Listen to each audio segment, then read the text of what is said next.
All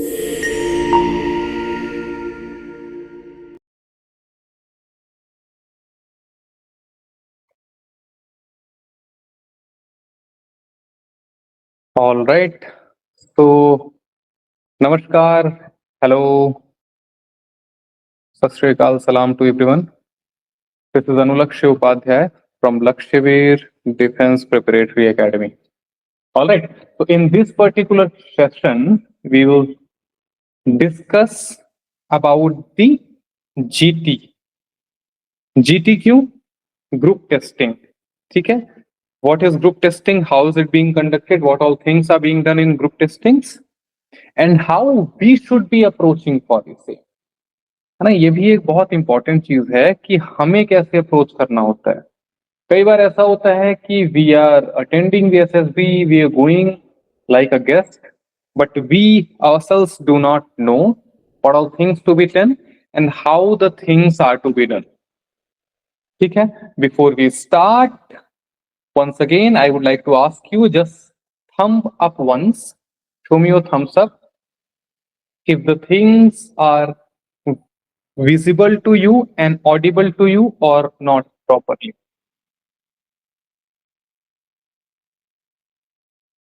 All right, so I have got so many thumbs up from your side.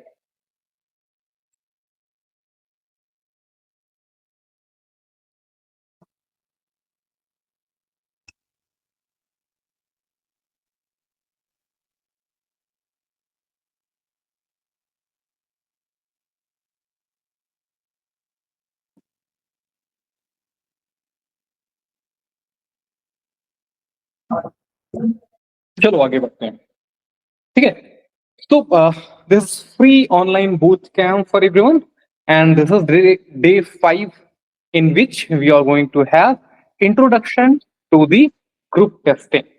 Basically हम आज जानेंगे group testings क्या होती हैं, कैसे होती हैं, कितने टेस्ट होते हैं और उन टेस्ट्स में कैसे अप्रोच करना होता है. So what should be our approach while going or while witnessing these group testings. All right, so please be tuned for all.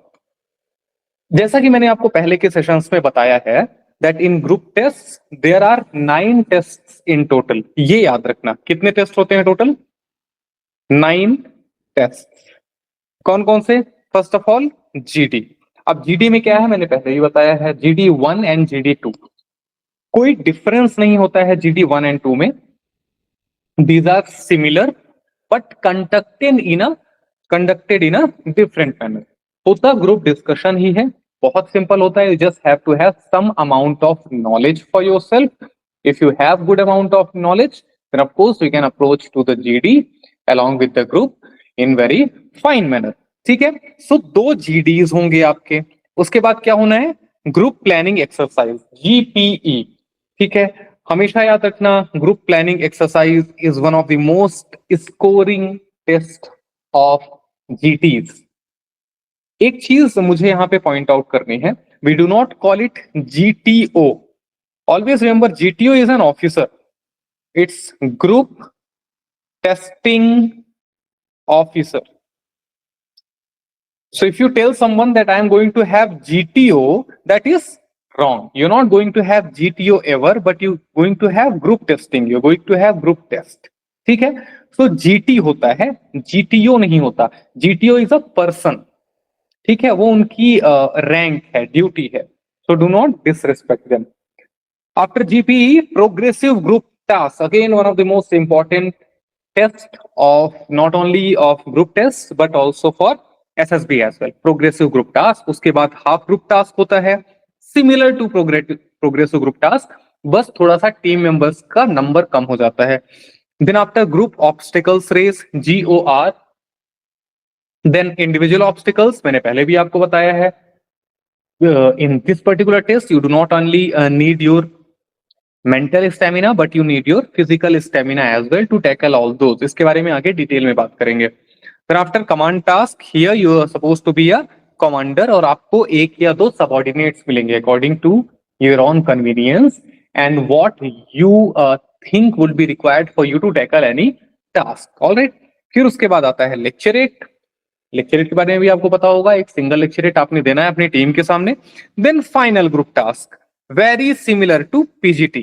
Final group task is similar to PGT. Alright, चलो फिर आगे बढ़ते हैं। Each and every test we all are going to witness over here today. ठीक है, सबसे पहले होता है GD. Know what all things will be having GD, इसको ध्यान से सुनो, है ना। क्या होगा ऑन द सेकेंड और third day of your SSB, if you are going for AFSB, अगर आप लोग एयरफोर्स एसएसबी के लिए जाते हैं एएफएसबी में, तो आपकी ग्रुप टेस्टिंग जो होती है ना, ग्रुप टेस्टिंग स्टार्ट हो जाती है सेकेंड डे पे ही। Why? Because they will conduct the psychological test on very first day evening. But if you're going to Army or Navy SSB, तो आपका जो ग्रुप टेस्टिंग होता है that will be happening on third day. Why? Because second day तो आपकी psychology होती है, first day पूरा स्टेज वन में चला जाता है, तो third day you will be having your group testings in the board. ये चीज क्लियर रखना। So on the second day और third day according to your different SSBs you will be having your GTs. उसका पहला test जो होता है ना, first test would be starting with group discussion. Alright, तो कितने ग्रुप डिस्कशन होंगे? दो ग्रुप डिस्कशन होते हैं, number 1 and number 2। Now what is the difference between group discussion number 1 and 2? Very basic of it. क्या डिफरेंस होता है? Group testing 1 में क्या होता है ना, the GTO would be giving you 2 topics. What will happen? The GTO will be giving you 2 topics. Then you as a team has to discuss for a minute and tell the GTO that in which topic you guys want to have a discussion. समझ में आ गया? GT1 में क्या होगा, GTO आपको 2 topics देंगे, उन 2 topics में से आपको डिसाइड करना है कि किस टॉपिक में आप डिस्कशन करने वाले हैं। ठीक है। Meanwhile, what will happen in GD2 is the GTO will be giving you only one single topic, and you have to discuss the same along with your friends. तो ये डिफरेंस होता है GD1 में और GD2 में। क्या difference होता है फिर से सुनो। GD1 में GTO आपको 2 टॉपिक देते हैं, उनमें से कोई एक आपको चूज करता है। You have to choose only one topic and discuss further. But in GD2 what will happen? The GTO will give you only one single topic and you do not have any choice but to discuss the same topic in front of your GTO with your friends. As simple as that. ठीक है। इसके बाद जो next test होता है, अच्छा GD के topics कैसे होते हैं? There are so many topics. एक चीज हम करेंगे for a certain exercise at the end of this session today, once we have all the discussion about group testings, सारे टास्क के बारे में जब हमारा डिस्कशन हो जाएगा, आपके क्वेश्चन एंड आंसर क्वेरीज हो जाएंगी, उसके बाद हम क्या करेंगे ना, लास्ट में एक ग्रुप डिस्कशन करेंगे। We all will have a group discussion, so you would get to have an idea that how the GD is being conducted in the SSBs, and I'll be giving you a real time topic, exactly the topic which is which is something you're getting in the SSBs, original SSBs. all right, तो GD हम एक बार करेंगे भी last में। ये हो गया GD। Next आता है GPE, ग्रुप प्लानिंग एक्सरसाइज। ठीक है, अब ग्रुप प्लानिंग एक्सरसाइज एक थोड़ा सा लंबी प्रोसीजर होती है, एक ही होती है लेकिन बहुत इंपॉर्टेंट होती है। क्या होता है GPE में? देखो, what will happen now once you all will gather, जैसे ही आप सभी बैठते हैं, so the GTO initially would be briefing you about something. पहले वो आपको ब्रीफ करेंगे, ब्रीफ करने के बाद वो आपके सामने एक मॉडल प्रेजेंट करते हैं, और इस मॉडल पे कोई एक गांव का या किसी एक कस्बे का यू नो डायग्राम बना हुआ सा होता है, दैट वहां पे कुछ घर हैं, कुछ लोग रहते हैं। ठीक है, अब यहां पे क्या करना है ना, once you see this diagram, so you will be briefed from the GTO about it. जैसे ही जीटीओ आपको इसके बारे में ब्रीफ कर देता है, वो same sheet in which he is briefing you would be giving to you. Sheet में क्या होता है, it will be a A4 size paper, और उस A4 साइज पेपर में एक पूरी स्टोरी लिखी होती है। ठीक है, स्टोरी मतलब कंडीशंस और stimulus what you are suppose to know to solve this out. All right, so what will happen? The first would be the board, second would be the sheet. ये board क्या है? This board is basically a real time situation. ठीक है, after this board you will be shown the sheet. इस शीट में पूरी situation लिखी हुई होती है। मैं अभी आपको दिखाऊंगा कि कैसा बोर्ड और कैसी शीट होती है। After explaining you, this sheet would be explained to you by the GTO. After explaining you what the GTO would be doing, they would make you sit in a semi-circular manner. In a semi-circular manner. Once you have seated in a semi-circular manner, you all would be getting one sheet each.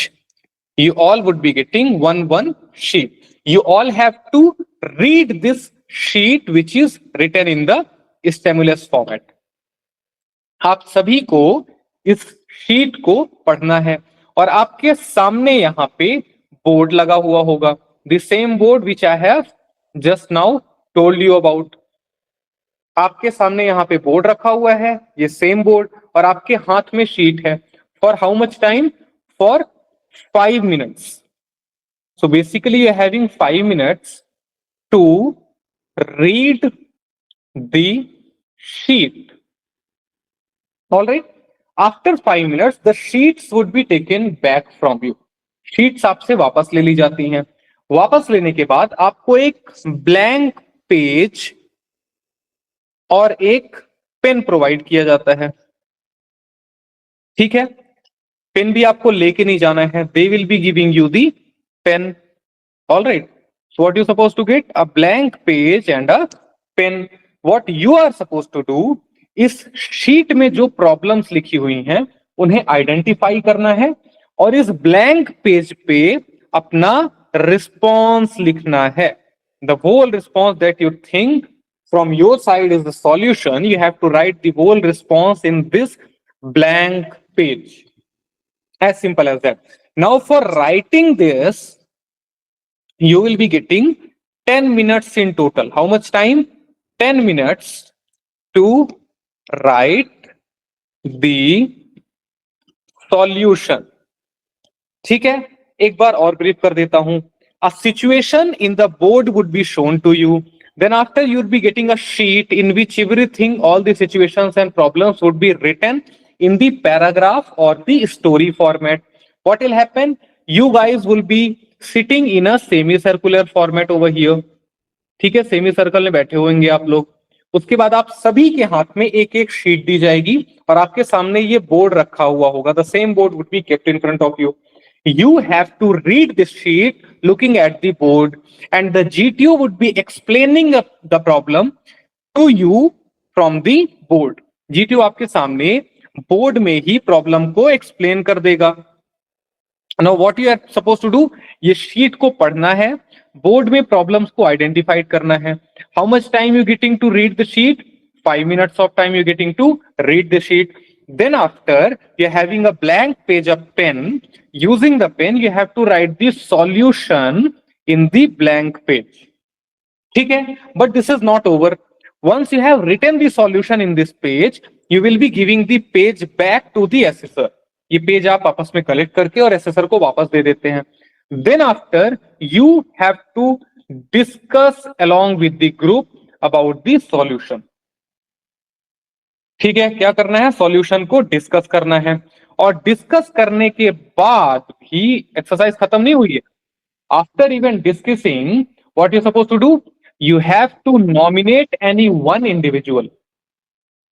You have to nominate any one person who will be explaining or who will be briefing about the solution to the GTO. So what do we say? Basically one person to give the solution to the GTO. As simple as that. ठीक है, थोड़ा लंबा हो गया ना, इसीलिए मैंने कहा था ये थोड़ा ट्रिकी है लेकिन बहुत इंपॉर्टेंट है। जैसा हम लोग पीपीडीटी में करते थे, what we used to do in the PPDT, we used to nominate any one person to give the common story. The same thing will be doing over here, will nominate any one person to give the common solution.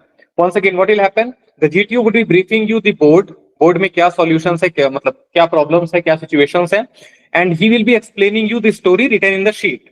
Then after there would be so many sheet, not only one sheet, 8 से 10 sheet रहती है वहां पे, there will be 8 to 10 sheets, you all would be provided one sheet.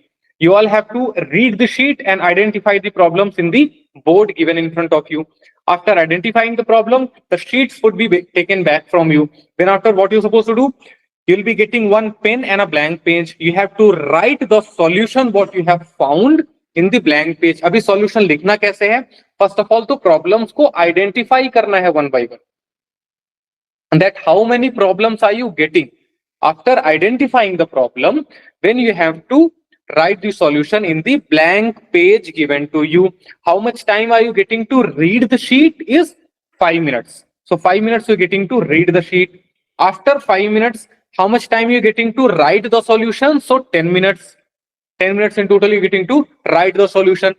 After writing the solution, you have to give this page back to the assessor and you have to discuss amongst the group about the solution. Once you have discussed the solution, you as a group has to nominate any one person to give the common solution to the GTO. Now that person would be briefing or would be giving the common solution to the GTO on behalf of the group. समझ गए ये चीज? चलो ये मैंने आपको process बता दिया। अब प्रॉब्लम्स और सिचुएशंस कैसी रहती हैं, यहां पे देखो, suppose this is a GPE, is it visible for everyone? एक बार थम्स अप करके बताइए प्लीज जल्दी। Properly visible? Yes sir. ठीक है, ठीक है। तो this is a kind of group planning exercise. ऐसा ही एक बोर्ड आपके सामने रखा जाएगा। Now what will happen, board to board it differs. Usually army boards में क्या होता है ना, उनके पास एक लकड़ी का बोर्ड होता है और उसमें वो आपको दिखा रहे होते हैं, पेंट से सारी प्रॉब्लम्स और सिचुएशन बनी हुई होती हैं विद दी पेंट, है ना, पेंट की हुई होती है एक बोर्ड में और वहां पे वो समझा देते हैं। एयरफोर्स बोर्ड में क्या होता है, एयरफोर्स बोर्ड में वो रियल टाइम एक्सपीरियंस दिलाने के लिए सारी चीजें इंस्टॉल करते हैं एक बोर्ड में। जैसे यहाँ पे पेड़ बने हुए हैं ना, तो if you going to FSB they will be having small trees, obviously plastic के या फिर toy trees, and they will be planting toy trees in the board, सारा बनाते हैं वो। फिर जैसे कहीं पे माउंटेन्स हैं तो एयरफोर्स एसएसबीज में वो माउंटेन्स भी बनाते हैं, एकदम रियल टाइम सा लगता है वो, ठीक है।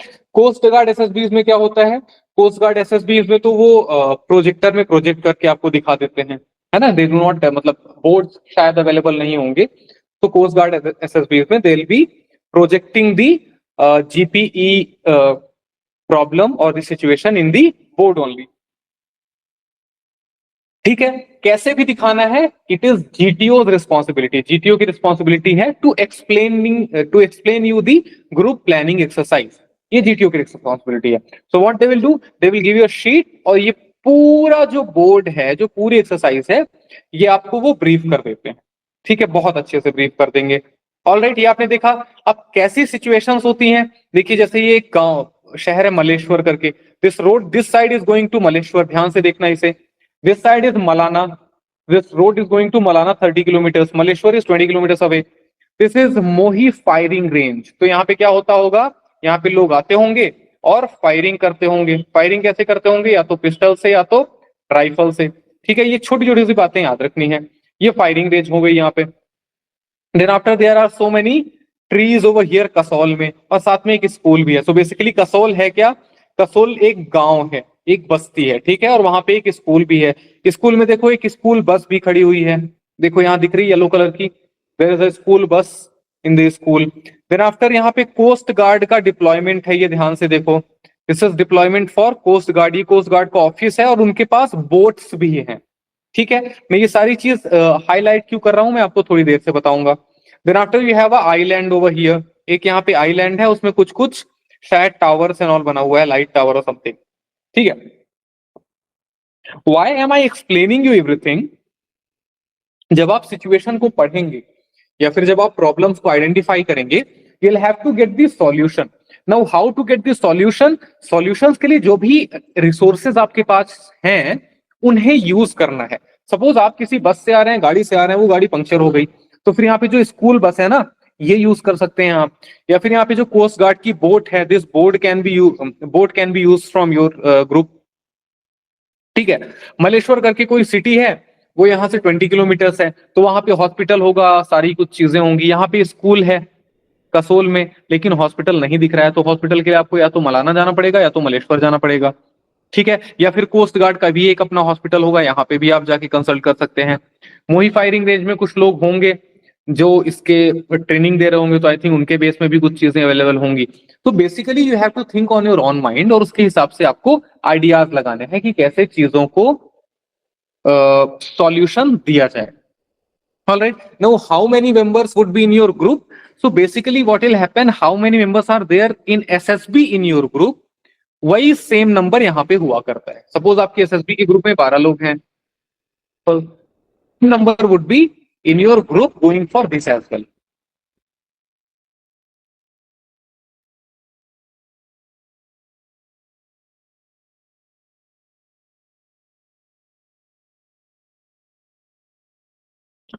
All right. Let's move forward.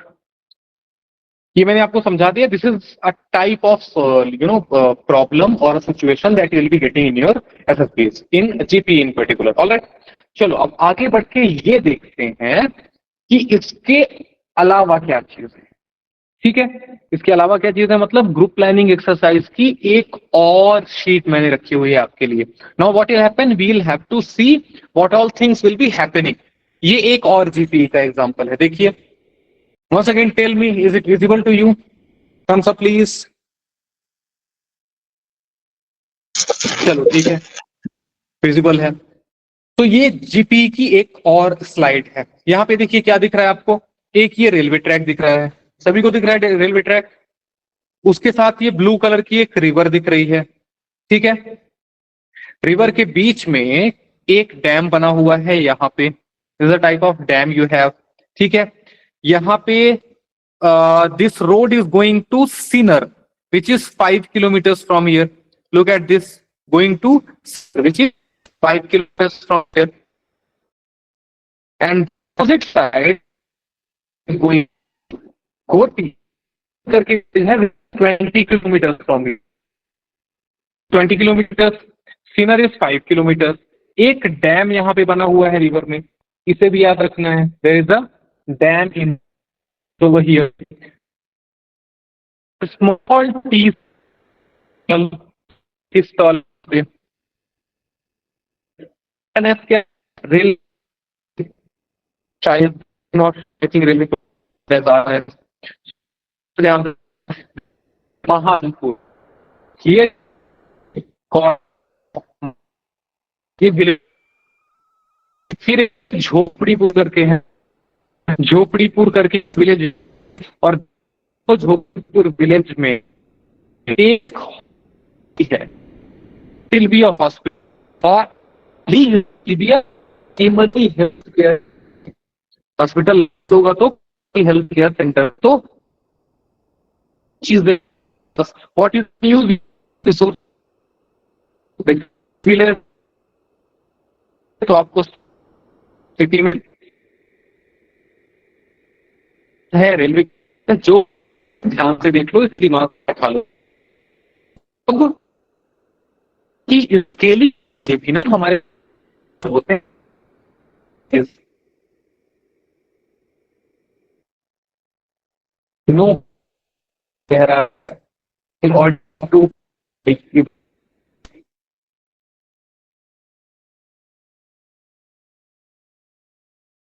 don't please just thumbs up. Visible है. अरे यार ये तो गलत हो गया.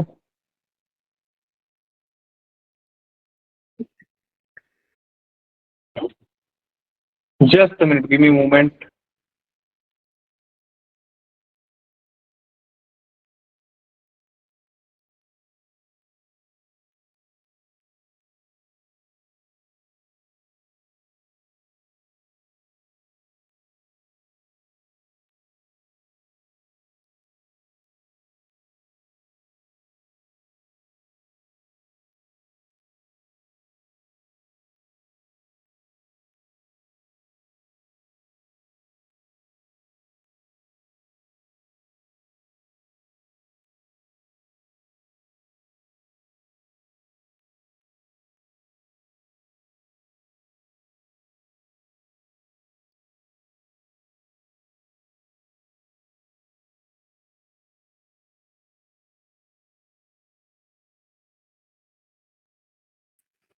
Am I audible now? Yes, sir. चलो, सबको अच्छे से सुनाई दे रहा है ना हम क्या बातें कर रहे थे? हाँ जी। तो प्लीज मुझे बताओ कि कहां तक आपको प्रॉपरली सुनाई दिया है।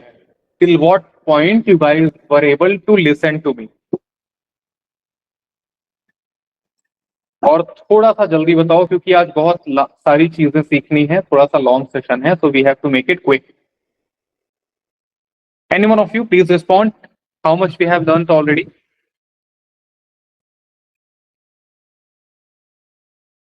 एक्सप्लेनेशन ऑफ दिस इमेज, ठीक है।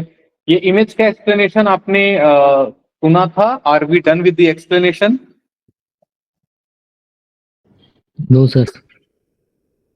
नहीं। चलो ठीक है, एक बार रिस्टार्ट करते हैं और इमीडिएटली बताया करो, है ना। जब भी ऐसा हो कि वॉइस नहीं आ रही है फिर कुछ भी प्रॉब्लम है, so switch on your voice, unmute करके तुरंत बताया करो, ठीक है। चलो एक बार फिर से देखते हैं। ये लास्ट वाला मैंने आपको स्लाइड में बताया कि जीपीई कैसे दिखाई जाती है आपको, है ना। अब इसके बाद हम देख रहे हैं एक जीपीई करके क्या सारी चीजें होती हैं जीपीई में, ठीक है। ध्यान से देखिए इसे, ये ग्रुप प्लानिंग एक्सरसाइज की शीट है, बोर्ड है बेसिकली, शीट तो आगे मिलेगी। ये एक बोर्ड है। अब इस बोर्ड में कुछ एक कंडीशंस दी हुई हैं आपके देखने के लिए।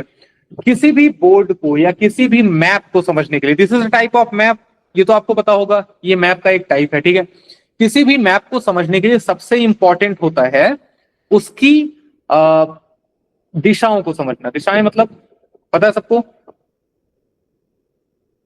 Yes, sir. Director. हाँ, तो सबसे पहले इंपॉर्टेंट होता है डायरेक्शंस को समझना। कभी भी मैप देखना है तो the upper side would be north for everyone. जो ऊपर का साइड होता है वो मैप में नॉर्थ होता है, ठीक है। तो ऊपर हो गया नॉर्थ, तो नीचे क्या हो गया? साउथ। फिर ईस्ट किधर होगा भाई? राइट में ईस्ट हो गया, लेफ्ट में वेस्ट हो गया, ठीक है। ये हमेशा याद रखें। For seeing any map this is the basic thing you have to remember, north south east west. हालांकि मैप में ऊपर इसीलिए नॉर्थ लिखा हुआ भी होता है, north is always written in the map so that you guys are not confused about it, कि नॉर्थ ऊपर है, साउथ नीचे है, ईस्ट राइट साइड में है, वेस्ट लेफ्ट साइड में है, ठीक है। After looking at the map you have to see the scale, what is the scale telling. एक सबसे नीचे देखिए at the bottom part, the scale is telling 10 centimetre equals to 1 kilometre. 10 centimetre मतलब 1 kilometre. अब ध्यान से देखो, सपोज आपको लगता है कि ये जो डिस्टेंस है ये 10 सेंटीमीटर होगी, तो basically it will B 1 kilometre for, ठीक है। इस डिस्टेंस के बारे में बात चल रही है, alright. 10 centimetre equals to 1 kilometre for this particular map. इस बोर्ड के लिए, इस मैप के लिए ये स्केल काम करेगा। हर बोर्ड का या हर मैप का अपना अलग स्केल होता है। तो when you are approaching in the SSB for the GPE, the same scale may not be told to you. The GTO would be telling you about the scale of that GPE board, कि इस GPE board का scale कितना है। Maybe it is 5 centimetre equal to 1 kilometre, maybe it is 20 centimetre equal to 1 kilometre, और maybe it is 5 centimetre equal to 10 kilometres, कुछ भी हो सकता है। तो do not rely on your earlier things, वहां पे ब्रीफिंग को बहुत ध्यान से सुनना है।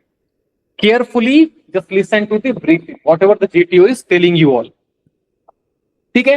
इस मैप का या इस बोर्ड का क्या स्केल है? 10 सेंटीमीटर इक्वल टू 1 किलोमीटर, ये याद रखना है। अब आगे बढ़ो, क्या मेजर चीजें आपको दिख रही हैं? सबसे पहले तो आपको दो गांव दिख रहे हैं, एक गांव है महालपुर यहाँ पे, दूसरा गांव है झोपड़ीपुर यहाँ पे। तीसरी चीज क्या है? This road is going to Goti, how much?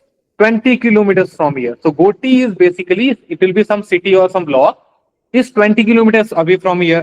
Again the road on the opposite side is going to Sinnar.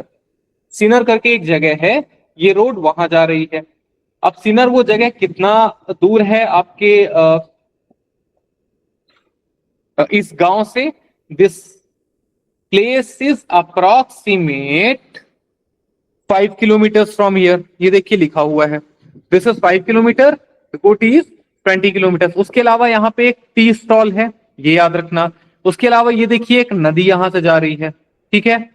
I hope the river is visible to you. Blue colour की रिवर जा रही है। इस रिवर के बीच में एक डैम भी बना हुआ है यहाँ पे, सो ये डैम भी याद रखना है। फिर ये एक लंबी सी रेलवे क्रॉसिंग है, ये भी याद रखना है, ठीक है। रेलवे क्रॉसिंग के पास में यहाँ पे रेलवे क्रॉसिंग नहीं, सॉरी, एक लंबी सी रेलवे लाइन है, ये याद रखनी है। रेलवे लाइन के पास में यहाँ पे एक क्रॉसिंग भी है। अभी किस चीज का स्टेशन है, रेलवे स्टेशन है या फिर क्या है, ये आपको उसमें ब्रीफिंग में बताया जाएगा।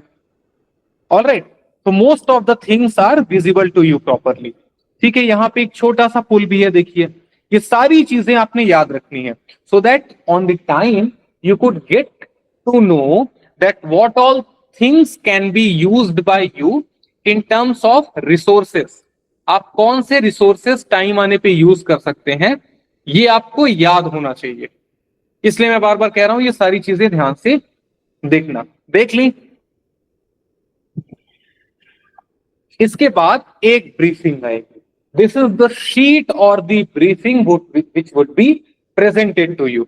अब इस शीट को, इस ब्रीफिंग को ध्यान से सुनना और पढ़ना। Please listen to it and simultaneously read it out carefully. That is how the GTO would be briefing you about the situation. आपको जीटीओ सिचुएशन के बारे में ऐसे ही ब्रीफ करेंगे, ध्यान से सुनिए। What is happening? You are a group of students coming from Sinnar and going to Koti to attend the marriage of your friend's sister, being solemnized at 6 p.m. 6 p.m. मतलब शाम के 6 बजे. You are required to return back to your college at Sinnar by 8 p.m. to participate in an inter-college cultural competition. On the way to Goti, your van developed some minor problem and hence you were waiting in the tea stall. You suddenly was that a jeep took a sharp turn towards thick woods and disappeared. After a minute, an old man on a scooter approached the tea stall and said that he is a chief engineer and some miscreants forcefully took away the keys to open up the dam gates. They plan to open the gates at 7 p.m. when it will be dark. If they do that, several people in the nearby villages will get washed away. After saying this, he fell unconscious. Just when you were thinking what to do, your driver reported that it will take another 30 minutes to get the van repaired. Just about then, a young man came in his tractor with his pregnant wife and said that she is in severe labor pain and needs to be taken to the hospital or else she may have miscarriage. As you were getting ready to tackle the new situation, an old lady approached you asking for help to recover her cattle, which has strayed into the thick woods and has a risk of being taken away by the people of Mahalpur, and that these cattle are her only source of livelihood. The time now is 4:30 p.m. Placed in such circumstances, what will you do? भाई ये किसी को समझ में आया क्या? एक बार हम सब करके बताओ।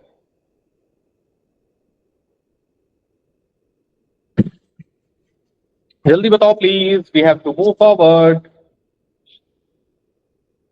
ऐसी ही एक शीट, समझ में नहीं आया ना, इंग्लिश में था। ऐसी ही एक शीट आपको प्रोवाइड कराई जाएगी एसएसबी में, ठीक है।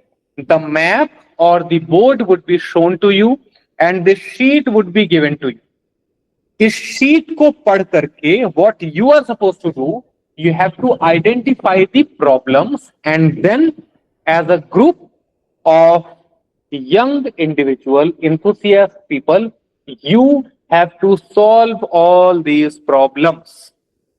Whether you are a girl or a boy, it does not matter for us. You just have to solve all these problems. ठीक है? अब बताओ प्रॉब्लम्स कौन कौन सी हैं इसमें?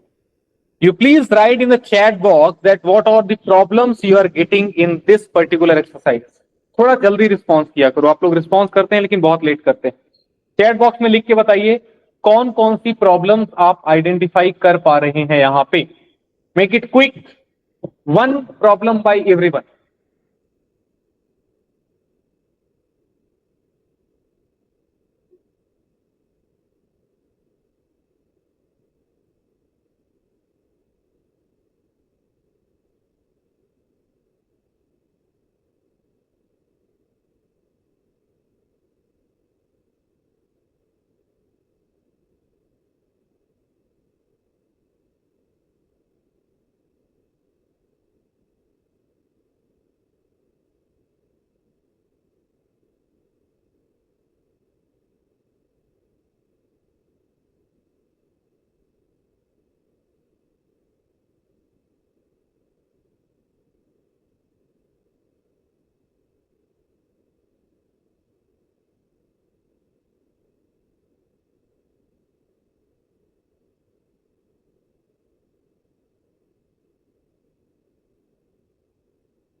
चलो, only these many problems you could identify.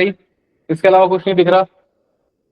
You're telling opening the gates of dam, pregnant women. पहले तो विमेन नहीं होगा, एक ही औरत है, प्रेग्नेंट है, इसको सुधार लो. फिर unconscious man, the lost cattle. ठीक है, चलो अब हम लोग देखने की कोशिश करते हैं. ग्रुप ऑफ स्टूडेंट्स, ठीक है, coming from Sinnar, going to Goti to attend the marriage of your friend's sister, being solemnized at 6 p.m. You're required to return back to your college at Sinnar by 8 p.m. to participate in an inter-college cultural competition. On the way to Goti, your van developed some minor problem and hence you were waiting in the tree stall. You suddenly saw that a jeep took a sharp turn towards thick woods and disappeared. अब देखो, ध्यान से देखो इसे. एक jeep थी, उसने sharp turn लिया. आवाज आ रही है क्या? हम सब करो प्लीज एक बार जल्दी से. ठीक है. The jeep took a sharp turn. ध्यान से सुनिए प्लीज इसे, listen to it carefully. Jeep took a sharp turn towards the thick woods and disappeared. एक जीप अचानक से रोड से मुड़ के जंगल के अंदर घुस रही है. इसका मतलब क्या हुआ? एक्सीडेंट हुआ होगा, जीप में कोई लोग बैठे रहे होंगे, ऑटो राइड तो होगी नहीं, ऑटो ड्राइव तो होगी नहीं, वो लोग भी तो इंजर्ड हुए होंगे. उनको कौन बचाएगा भाई? आप ही लोग बचाओगे ना. ठीक है.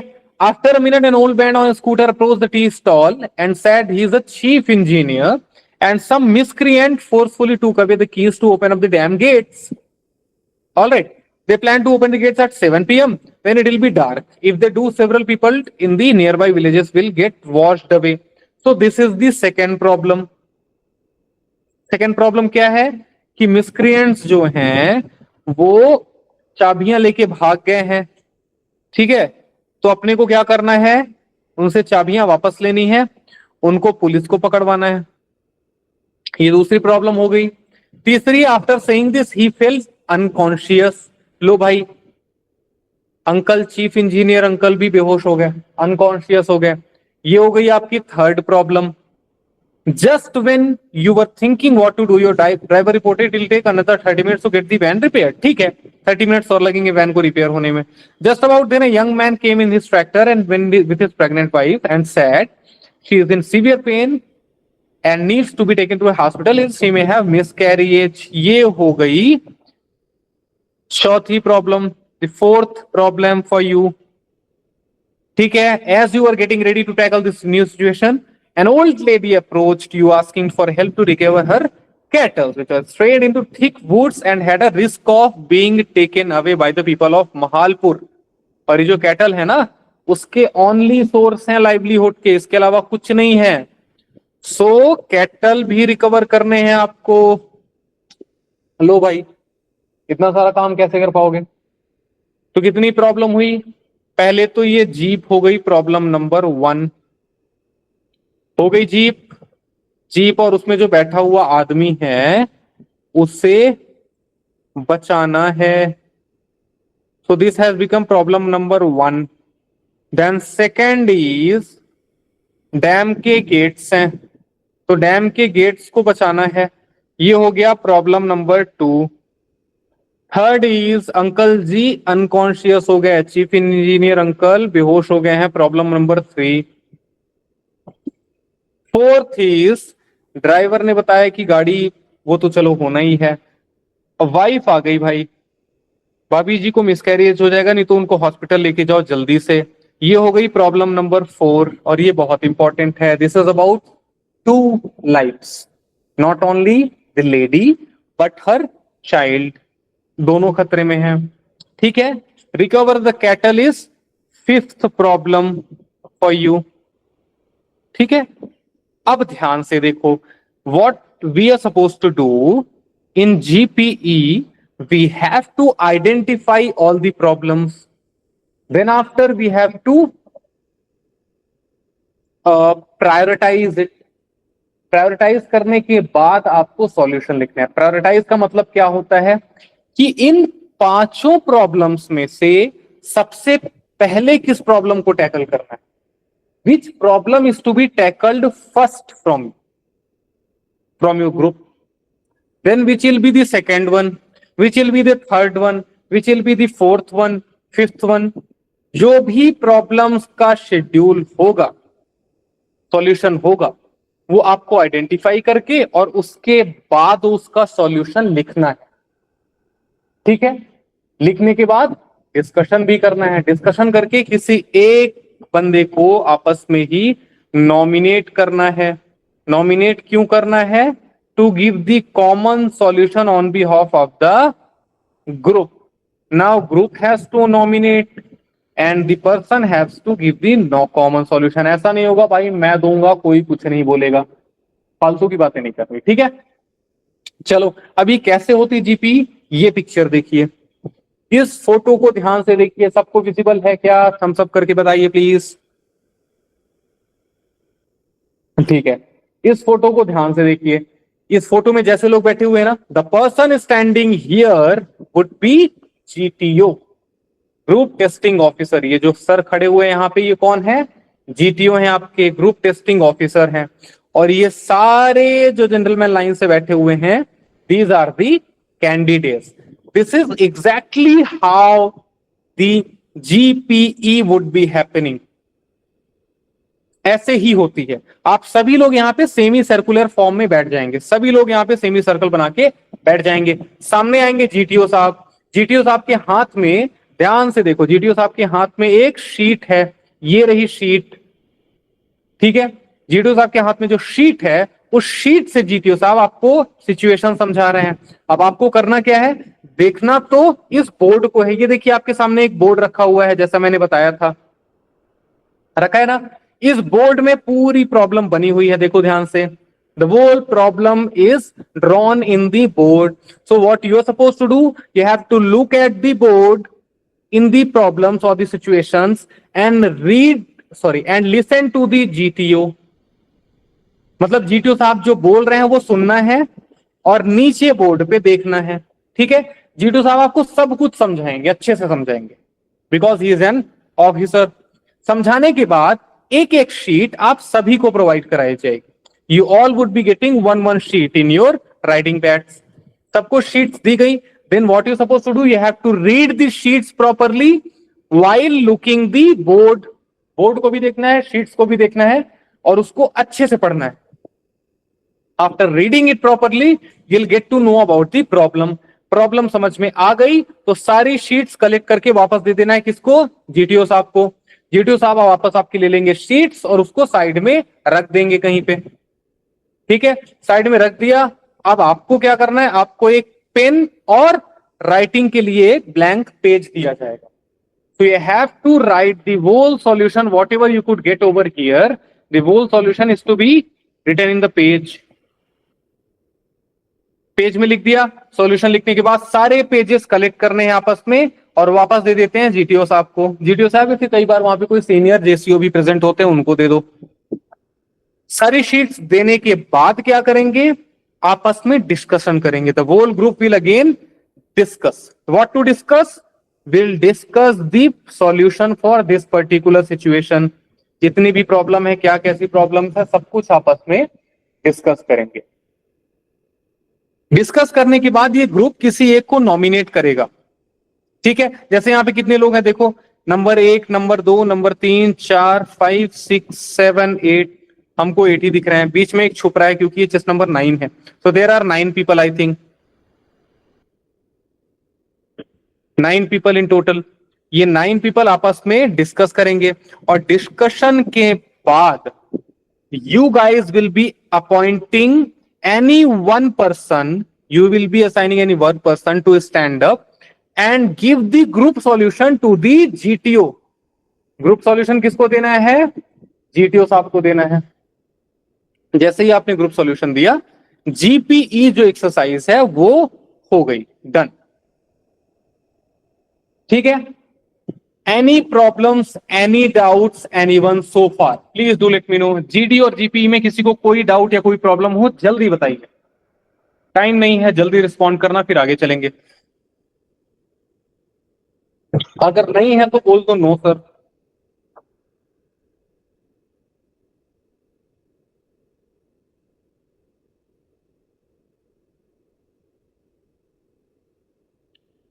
तो सर इसमें भी ग्रुप होता है, इसमें तरह से बंदे दिए जाते हैं ग्रुप में, वन और ग्रुप। यार मैं समझा नहीं आपने क्या लिखा है, इसमें ग्रुप होता है? हाँ ग्रुप होता है। व्हाट विल हैपन नो, आप लोग अपने ग्रुप में जितने भी लोग हैं, आपको ये समझना है कि सिचुएशन में उतने ही लोग हैं। Suppose in your group there are 9 people, तो in this situation as well you will be 9 people approaching. I think आप ये सोच रहे थे, पूछ रहे थे या फिर कुछ और पूछ रहे थे, मुझे समझ में नहीं आया।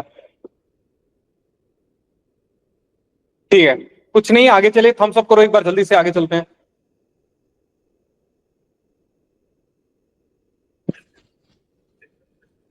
चलो फिर, so the next test we going to have is PGT, HGT, FGT. चलो, ये तीनों टेस्ट जो हैं या तीनों चीजें मैंने साथ में इसलिए ली हैं क्योंकि तीनों ऑलमोस्ट सिमिलर टाइप के टास्क होते हैं। डिफरेंस क्या होता है ये भी बता दूंगा। First of all let us discuss about PGT. PGT का फुल फॉर्म होता है progressive group task. Then it is about HGT. HGT means half group task. Then it is about FGT. FGT means final group task. ये हो गई 3 terminologies, PGT, HGT, FGT. Progressive group task, half group task, final group task, तीनों almost same होते हैं, same rules को लगते हैं, इसमें कोई डिफरेंस नहीं। पीजीटी और एफजीटी तो बिल्कुल सेम है, प्रोग्रेसिव ग्रुप टास्क और फाइनल ग्रुप टास्क बिल्कुल सेम है। बस पीजीटी में क्या होता है, पीजीटी में they will be giving you 4 task, यहां पे 4 टास्क देते हैं। और फाइनल ग्रुप टास्क में most of the time they will be giving you any 1 task. ठीक है, मतलब एक स्टार्टिंग लाइन, एक फिनिश लाइन, टास्क खत्म, आगे बढ़ो। ठीक है, हाफ ग्रुप टास्क में क्या होता है, देखो पीजीटी और एफजीटी बताया ऑलमोस्ट सेम सेम है। पीजीटी में 4 टास्क, एफजीटी में 1 टास्क। हाफ ग्रुप टास्क में क्या होगा, जो आपका ग्रुप है, the group would be divided into 2 parts. Basically आपके ग्रुप को हाफ कर दिया जाता है, इसीलिए इसको बोलते हैं हाफ ग्रुप टास्क। यही डिफरेंस है इसमें। बाकी जो टास्क का टाइप होता है ना, टाइप सेम ही होता है, टाइप में डिफरेंस नहीं आता। हेल्पिंग मटेरियल सेम होते हैं, rules and regulations are same, 100% same, कोई चेंज नहीं। तो पीजीटी में क्या है, same rules, same helping materials, 4 task करने हैं। हाफ ग्रुप टास्क में क्या करेंगे, पीजीटी वाले ग्रुप को ही 2 पार्ट में डिवाइड कर देंगे, सेम टाइप का टास्क, सेम हेल्पिंग मटेरियल्स और same roles. Final group task में क्या करेंगे, same as PGT, but what they will do, they will give you only 1 task as a team again to tackle it over. सिर्फ एक task दे देंगे, ठीक है। अब आगे चल के देखते हैं टास्क कैसे होते हैं। टास्क के पहले एक चीज याद रखना, पीजीटी हो, हाफ ग्रुप टास्क हो, फाइनल ग्रुप टास्क हो, you will be getting certain amount of helping materials. Helping materials क्या होते हैं, सबसे पहले तो एक लंबा सा प्लैंक होता है। क्या होता है, प्लैंक। प्लैंक को हिंदी में बोलते हैं फट्टा, ठीक है, पंजाबी ज्यादा रिलेट कर पाते हैं। जो प्लैंक की लेंथ होती है इट इज 6 फीट। प्लैंक की लेंथ कितनी होती है, 6 फीट। तो आपको 6 फीट का एक प्लैंक दिया जाता है टू हेल्प योर सेल्फ। फिर होता है आपके पास एक लॉग। लॉग को कॉमनली एक बल्ली बोलते हैं। बल्ली की भी लेंथ जो होती है वो 5 to 6 फीट होती है। मोस्ट कॉमनली 6 फीट रखते हैं, कुछ बोर्ड्स 5 फीट की बल्लीज भी रखते हैं, but usually it is 5 to 6 feet log, ठीक है। लास्ट में होता है एक रोप आपके पास, ठीक है। रोप की कोई डिफाइंड लेंथ नहीं होती, कई बार 4 फीट होती है, कई बार 6 फीट भी होती है, most of the time 4 to 5 feet होती है, ठीक है। 3 helping materials you are getting in total. How many helping materials, 3 helping materials you are getting, ठीक है। Using these 3 helping materials you have to solve. Helping materials के अलावा और क्या दिया जाता है, तो कुछ लोड दिया जाता है आपको। लोड क्यों, just to see your sincerity. आपकी सिंसियरिटी देखने के लिए आपको एक हैंडलिंग के लिए लोड दिया जाता है। Load will be said to be some fragile material.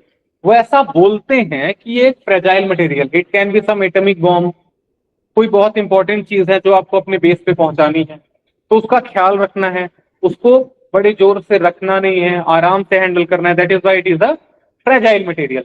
Usually load में देते क्या है, या तो कोई लकड़ी का एक बक्सा दे देंगे तुमको होल्ड करने के लिए जिसके दोनों साइड पे रोप लगी होती है, और या फिर कोई पुरानी सी आयरन की बकेट दे देंगे होल्ड करने के लिए। So this all you have to use as a load, as simple as that.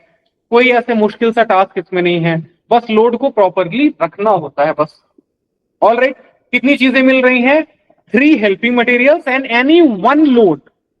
कितना लोड मिलता है, 1 लोड, ठीक है। दोनों नहीं मिलता, या तो ये मिलेगा या तो ये मिलेगा, इधर दिस वन और this one, any one of this you will be getting as a load.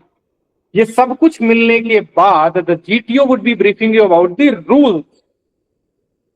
Rules कौन कौन से होते हैं, पीजीटी, एचजीटी, एफजीटी के रूल्स क्या होते हैं, बहुत ही सिंपल और सिमिलर रूल्स होते हैं, कुछ खास डिफरेंस होता नहीं है इसमें, ठीक है। तो ध्यान से सुनिएगा कौन कौन से रूल्स होते हैं।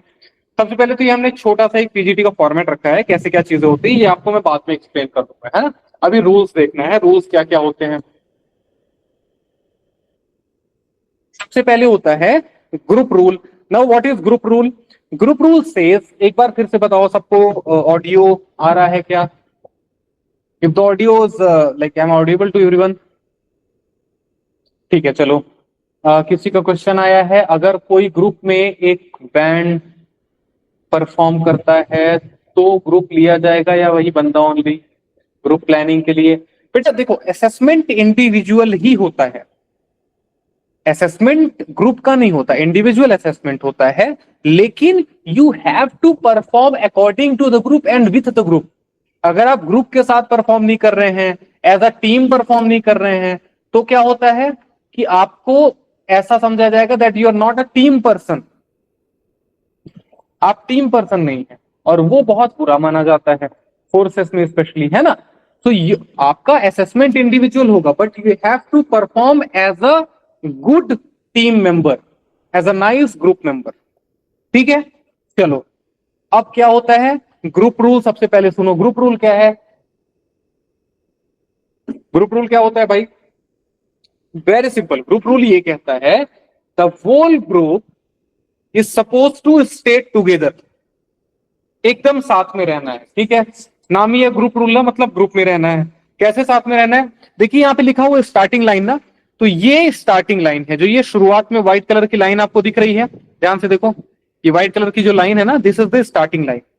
तो स्टार्टिंग लाइन और फिनिश लाइन के बीच में the group is suppose to be together. Together का मतलब, सपोज आप लोग, there are 8 people in your group, there are 8 people in your group, all 8 have approached, ठीक है। So until and unless, sorry, until and unless the whole group have crossed the full obstacle or the full task, no one of you are supposed to go for the second task. ये याद रखना, मतलब जब तक पूरा group, that is for 8 people, starting line से ये हो गया फिनिश लाइन, ये जो व्हाइट कलर की लाइन दिख रही है ना, ये फिनिश लाइन होती है। तो जब तक सारे के सारे लोग स्टार्टिंग लाइन से फिनिश लाइन कंप्लीट नहीं कर लेते, तो आप में से कोई भी एक सेकेंड टास्क में नहीं जा सकता है। ऐसा नहीं होना चाहिए दैट 2 और 3 ऑफ यू, आप में से 2-3 लोगों ने पहला वाला टास्क कर लिया, तो चलो अब अगले वाले में चलते हैं, वो भी हो गया, चलो और अगले वाले में चलते हैं। ऐसा नहीं करना है, ठीक है। This will be against the rules. So what will happen, the whole group has to stay together. अब ये याद रखना जो इंपॉर्टेंट है, that the group rule is applicable for both living and non living members. अब तुम लोग बोलोगे ये पागल हो गया है, लिविंग एंड नॉन लिविंग दोनों कैसे हो सकते हैं भाई, बंदे तो लिविंग होते हैं सारे हैं। तो लिविंग एंड नॉन लिविंग का मतलब है कि जो आपको हेल्पिंग मटेरियल्स दिए गए हैं ना, the helping materials which had been provided to you, plank हो गया, लॉग हो गया जिसको बल्ली बोलते हैं, रोप हो गया, और जो लोड हो गया ना, even those are your group member. ये आर्मी का रूल होता है, कुछ भी पीछे नहीं छोड़ना, सब कुछ साथ में लेके चलना है, ठीक है। तो जब तक आप सभी लोग, पूरा ग्रुप और सारे हेल्पिंग मटेरियल्स फर्स्ट ऑब्स्टिकल को क्रॉस नहीं कर लेते, none of you can even look at the next obstacle. आप में से कोई नेक्स्ट ऑब्स्टिकल को देख भी नहीं सकता, जाने की तो बात छोड़ दो। ये ग्रुप रूल होता है। दूसरा रूल है कलर रूल। अब कलर रूल क्या होता है, यहां पे आपको कुछ कलर्स दिख रहे होंगे, देखो कौन कौन से कलर है भाई, बताओ बताओ, तुम लोग भी थोड़ा सा बोलो, नहीं तो तुम लोग सो जाओगे। ये क्या हो गया भाई, एक सेकंड,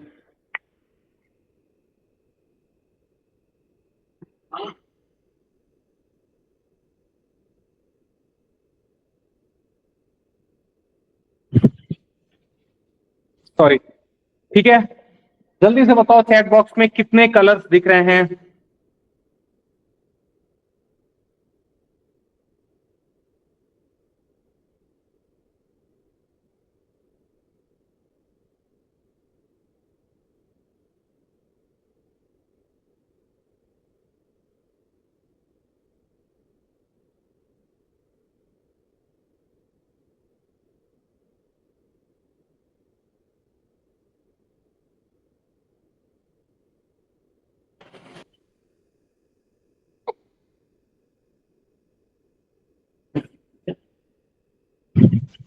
चलो कुछ लोग तो जग रहे हैं, ये पता चला। Am I audible to you properly? Thumbs up please. Yes, sir.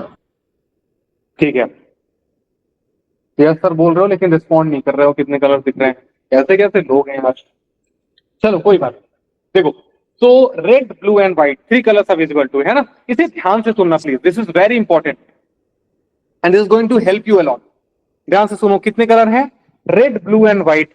जो ये रेड कलर होता है ना, the red colour which is visible to you is out of bound for everyone. मतलब none of us can even touch the red colour. Red colour को touch नहीं करना, red colour में खड़े नहीं होना, उसमें बैठना नहीं, कुछ नहीं करना। अगर रेड कलर को टच किया तो पेनाल्टी लगेगी, ठीक है। दूसरा कौन सा है, ब्लू कलर है। ये देखो, ये जो ब्लू कलर है, this is open only for living members.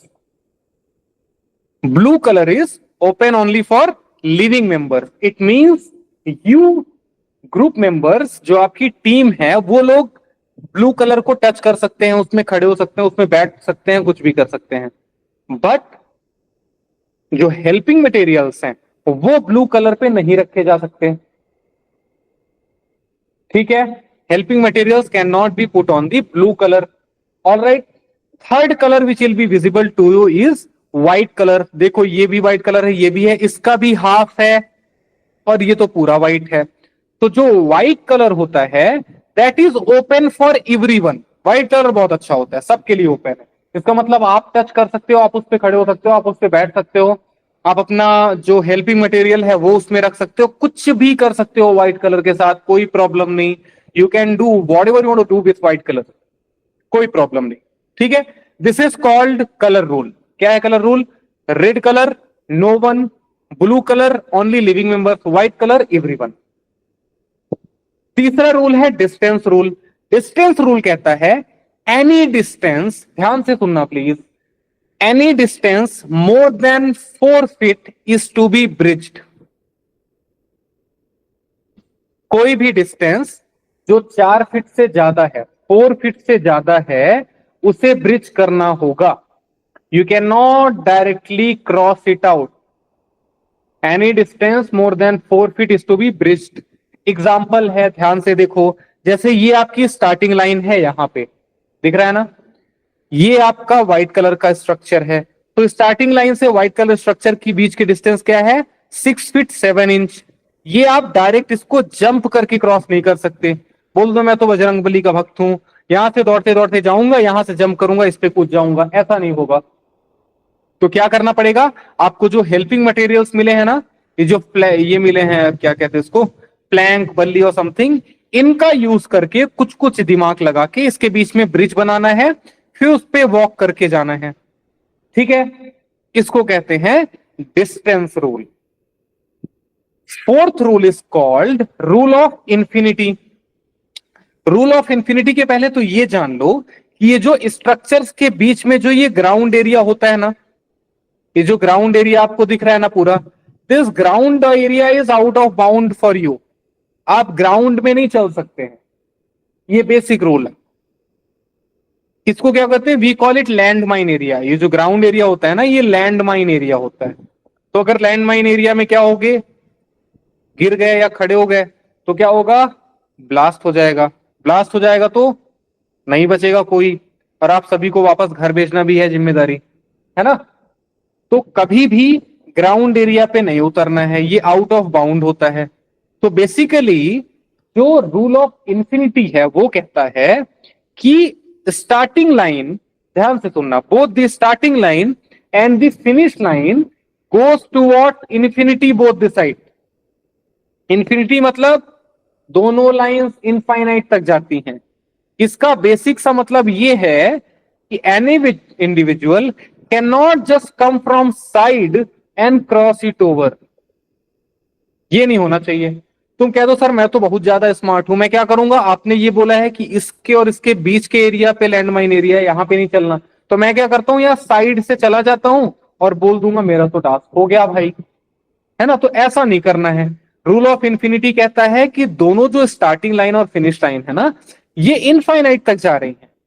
इसका मतलब साइड में भी ये लाइन है, कॉन्टिन्यूअस है, you can not just cross it out from the side. ये हो गया रूल ऑफ इंफिनिटी। नेक्स्ट है rule of rigidity. Rule of rigidity क्या बोलता है कि two rigid helping materials should not be tied together.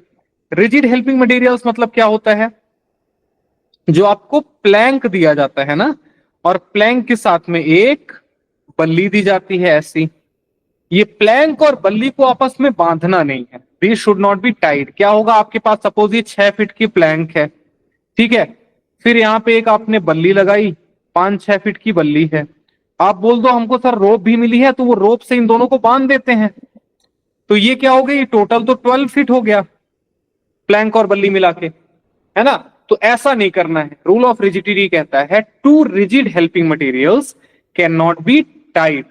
Rigid helping materials को साथ में टाई नहीं किया जा सकता, रस्सी का यूज करके दोनों को बांधा नहीं जा सकता है ऐसे, ठीक है, ऐसे नहीं बांधना कि उनकी लेंथ बढ़ जाए। ऑलराइट, ये 5 बेसिक रूल्स हैं जो पीजीटी, एचजीटी, एफजीटी में चलते हैं।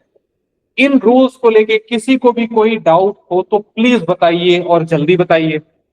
If anyone having any further doubts on these rules, please do let me know. जल्दी बताओ भाई,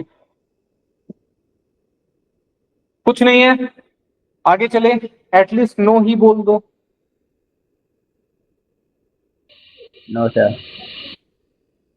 चलो फिर आगे चलो। ये देखो, ये आ गई एक पीजीटी आपके लिए, जो मैं अभी आपको समझा रहा था। क्या है? ये नीचे है स्टार्टिंग लाइन आपकी। क्या है ये पूरी स्टार्टिंग लाइन है नीचे, ठीक है। ऊपर ये व्हाइट कलर की होगी फिनिश लाइन। ये स्टार्टिंग और फिनिश लाइन के बीच का जो ग्राउंड एरिया है, ये जो ग्राउंड एरिया है ना, ऑरेंज ऑरेंज सा दिख रहा है, this is out of bound. यहां पे आप चल नहीं सकते हैं। रेड कलर में आपने कभी पैर नहीं रखना। अगर रेड कलर में पैर रख दिया तो दिक्कत हो जाएगी। लेकिन एक चीज याद रखना, ध्यान से सुनना, रेड कलर में नहीं रखना इसका मतलब सिर्फ रेड कलर में नहीं रखना, इसके आसपास का जो व्हाइट कलर है ना, इस पे रख सकते हो, इस पे कोई दिक्कत नहीं। ये साइड वाला व्हाइट है, इस पे भी रखो, कोई दिक्कत नहीं। सिर्फ ये बीच का रेड है ना, ये बड़ा गंदा है भाई, इस पे नहीं रखना, ठीक है। तो कैसे सॉल्व करोगे? दिमाग लगाओ और सोचो इसको। बाकी हम प्रैक्टिस सेशंस में और भी कोशिश करेंगे। यहां पे देखो मैंने क्या बताया, डिस्टेंस रूल क्या कहते हैं। Is distance rule same in all the SSB boards? और earlier it used to happen कि अलग अलग एसएसबी बोर्ड में डिस्टेंस रूल अलग अलग होते थे। अभी शायद most of the SSB boards have taken 4 feet only, है ना। पहले क्या होता था ना, कुछ एसएसबी बोर्ड 3 फीट कर देते थे, कुछ एसएसबी बोर्ड 4 फीट करते थे, कई लोग 3.5 फीट भी करते थे, 3.5 फीट भी करते थे। But now I think most of the SSB boards have taken it as 4 feet only. तो अभी सेम चल रहा है, बट इसके लिए आप परेशान मत हो। क्यों? क्योंकि while approaching to the briefing note, the GTO would be telling you distance rule। ये सारी चीजें जो मैं आपको बता रहा हूं ना, डिस्टेंस रूल है, कलर रूल है, ग्रुप रूल है, ये सारी चीजें जीटीओ आपको बताएगा, समझाएगा टास्क करने से पहले ही। तो इसको लेके बिल्कुल परेशान मत, ये आपको मिल जाने वाला है, ठीक है। They will tell you clearly, ठीक है। अभी यहाँ पे देखो, जैसे ये क्या है, 1 फीट 8 इंच। यहाँ पे कितना है distance? 1 feet 8 inch only from starting line to this structure. तो क्या कर सकते हो, यहाँ पे कोई ब्रिजिंग नहीं करनी, सीधा पैर रखो और ऊपर आ जाओ, ठीक है। यहां पे देखो कितना है, 5 फीट है। 5 फीट है मतलब डायरेक्ट नहीं जा सकते क्योंकि 4 फीट रूल लागू होगा। तो यहाँ पे क्या करोगे, तो अपना 6 फीट वाला प्लैंक या बल्ली में से कोई एक चीज रखोगे, फिर उस पर वॉक करके जाओगे। Same thing applies over here, this is 4 feet 2 inch. Again you have to keep something over here and then walk in over, ठीक है। ऐसे सॉल्व करना होता है और ग्रुप के साथ सॉल्व करना है। सेम थिंग यहाँ पे 5 फीट है, कुछ लगाना है, ब्रिज करना है, फिर आगे बढ़ना है, ठीक है। आगे चलें। Anyone having any further doubts in PGT, HGT, FGT? कोई डाउट्स नहीं? एक बार थम्स अप करो जल्दी से, फिर आगे चलें। बहुत रिस्पॉन्ड करने लगे हो, चलो। The next task is GOR, group obstacles race. Very interesting and very stamina taking. अब ग्रुप ऑब्स्टिकल रेस में क्या होता है, देयर आर सर्टेन ऑब्स्टिकल्स, कुछ ऑब्स्टिकल्स बनाए जाते हैं आपके लिए, है ना। आपने क्या करना है, उन ऑब्स्टिकल्स को क्रॉस करना है। किसके साथ क्रॉस करना है? अपने ग्रुप के साथ। अब ऑब्स्टिकल्स में होता क्या है भाई, अलग अलग टाइप की चीजें बनी हुई होती है ना।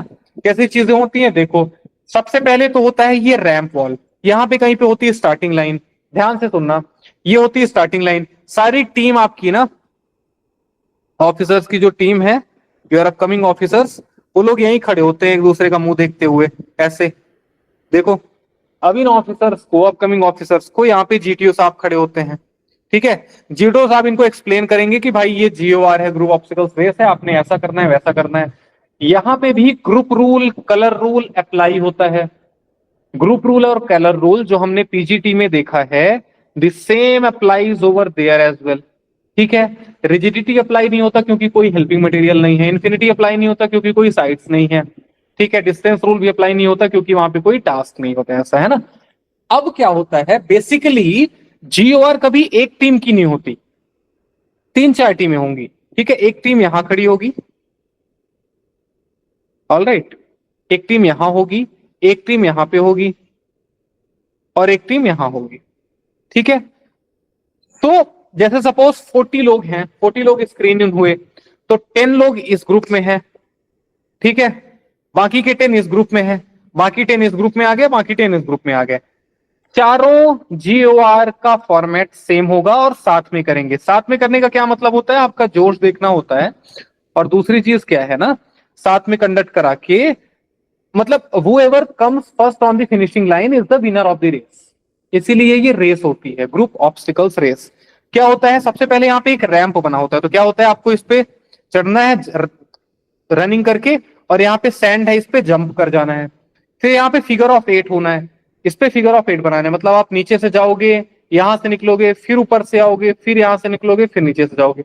ये बन गया figure of 8 with your body, अपनी बॉडी के साथ में, ठीक है। फिर यहाँ पे एक स्पाइडर वेव होता है। स्पाइडर वेव में क्या होता है भाई, ये यहाँ पे नेट लगी होती है ना दोनों साइड, इधर भी नेट है और इधर नीचे भी नेट है, इधर भी। तो आपने क्या करना है, यहां से चढ़ना है अपनी टीम के साथ और इधर से उतर जाना है। ये हो गया स्पाइडर वेब। स्पाइडर वेब के बाद क्या होता है, एक होती है 6 फीट डबल वॉल। तो ये 6 फीट की दो वॉल्स होती हैं, और ये दोनों वॉल्स होती है ना, इनके बीच में एक राउंड लॉग होता है। राउंड लॉग होता है। तो आपको इस वॉल से ऊपर चढ़ना है। कैसे चढ़ोगे आप देख लो, और इस पे चलना है और इस वॉल पे आना है और यहां से नीचे कूद जाना है। यहाँ पे सैंड होती है। This is 6 feet double wall. समझ में आ गया ये 6 फीट डबल वॉल। उसके बाद नेक्स्ट होता है 8 फीट वॉल। वहां पे जगह नहीं है, मैं नीचे बना देता हूं। नेक्स्ट होता है 8 फीट वॉल। 8 फीट वॉल में क्या करना है, कुछ नहीं, यहां से ऊपर चढ़ना है टीम के साथ और यहां से जंप कर जाना है नीचे। ये हो गया 8 फीट वॉल। नेक्स्ट होता है रैंप स्लाइड।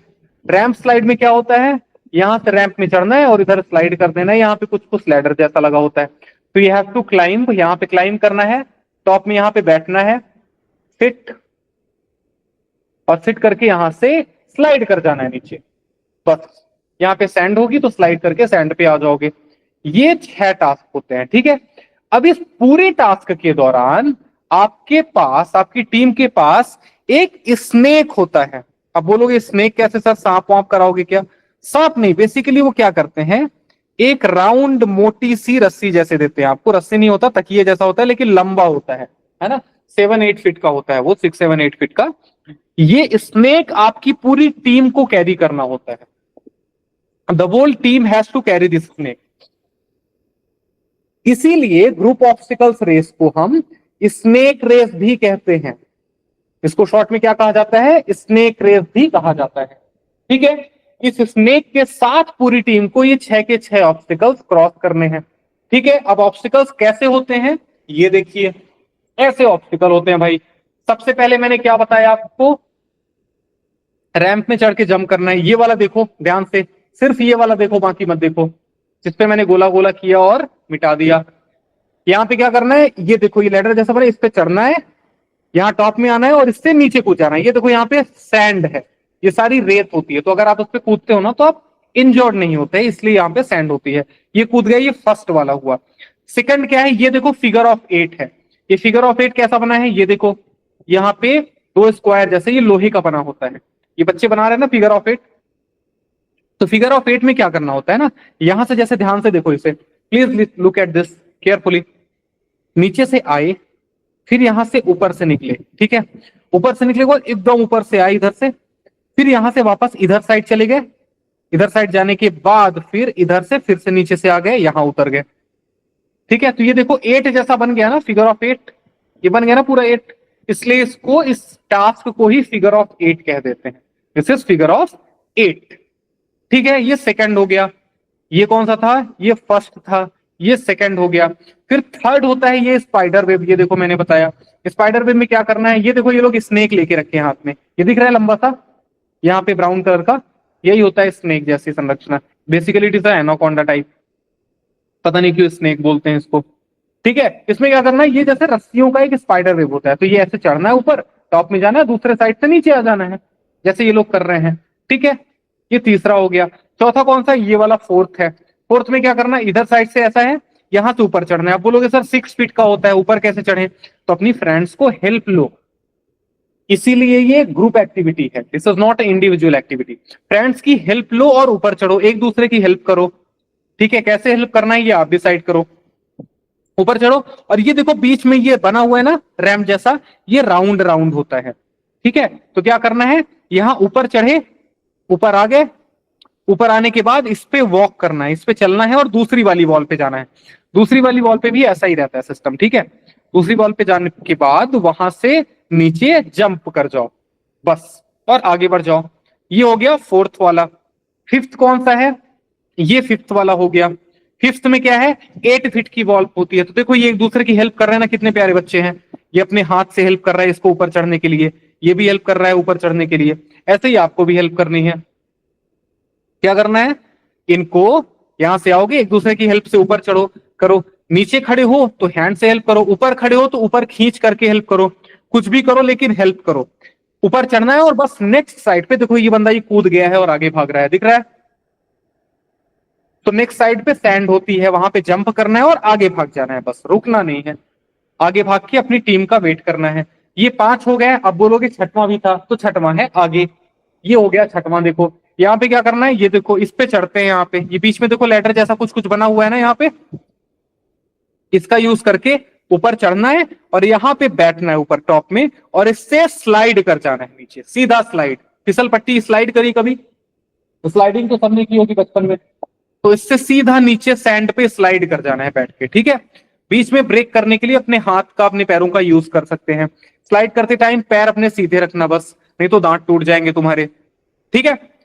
ये हो गया group obstacles race. Total 6 task होते हैं, 1 2 3 4 5, और ये 6 होते हैं जीओआर में, ठीक है। 6 टास्क करने के बाद आपका ग्रुप ऑब्स्टिकल्स रेस कंप्लीट हो जाता है। किसी को कोई डाउट हो तो जल्दी से बताओ, नहीं तो आगे बढ़ेंगे।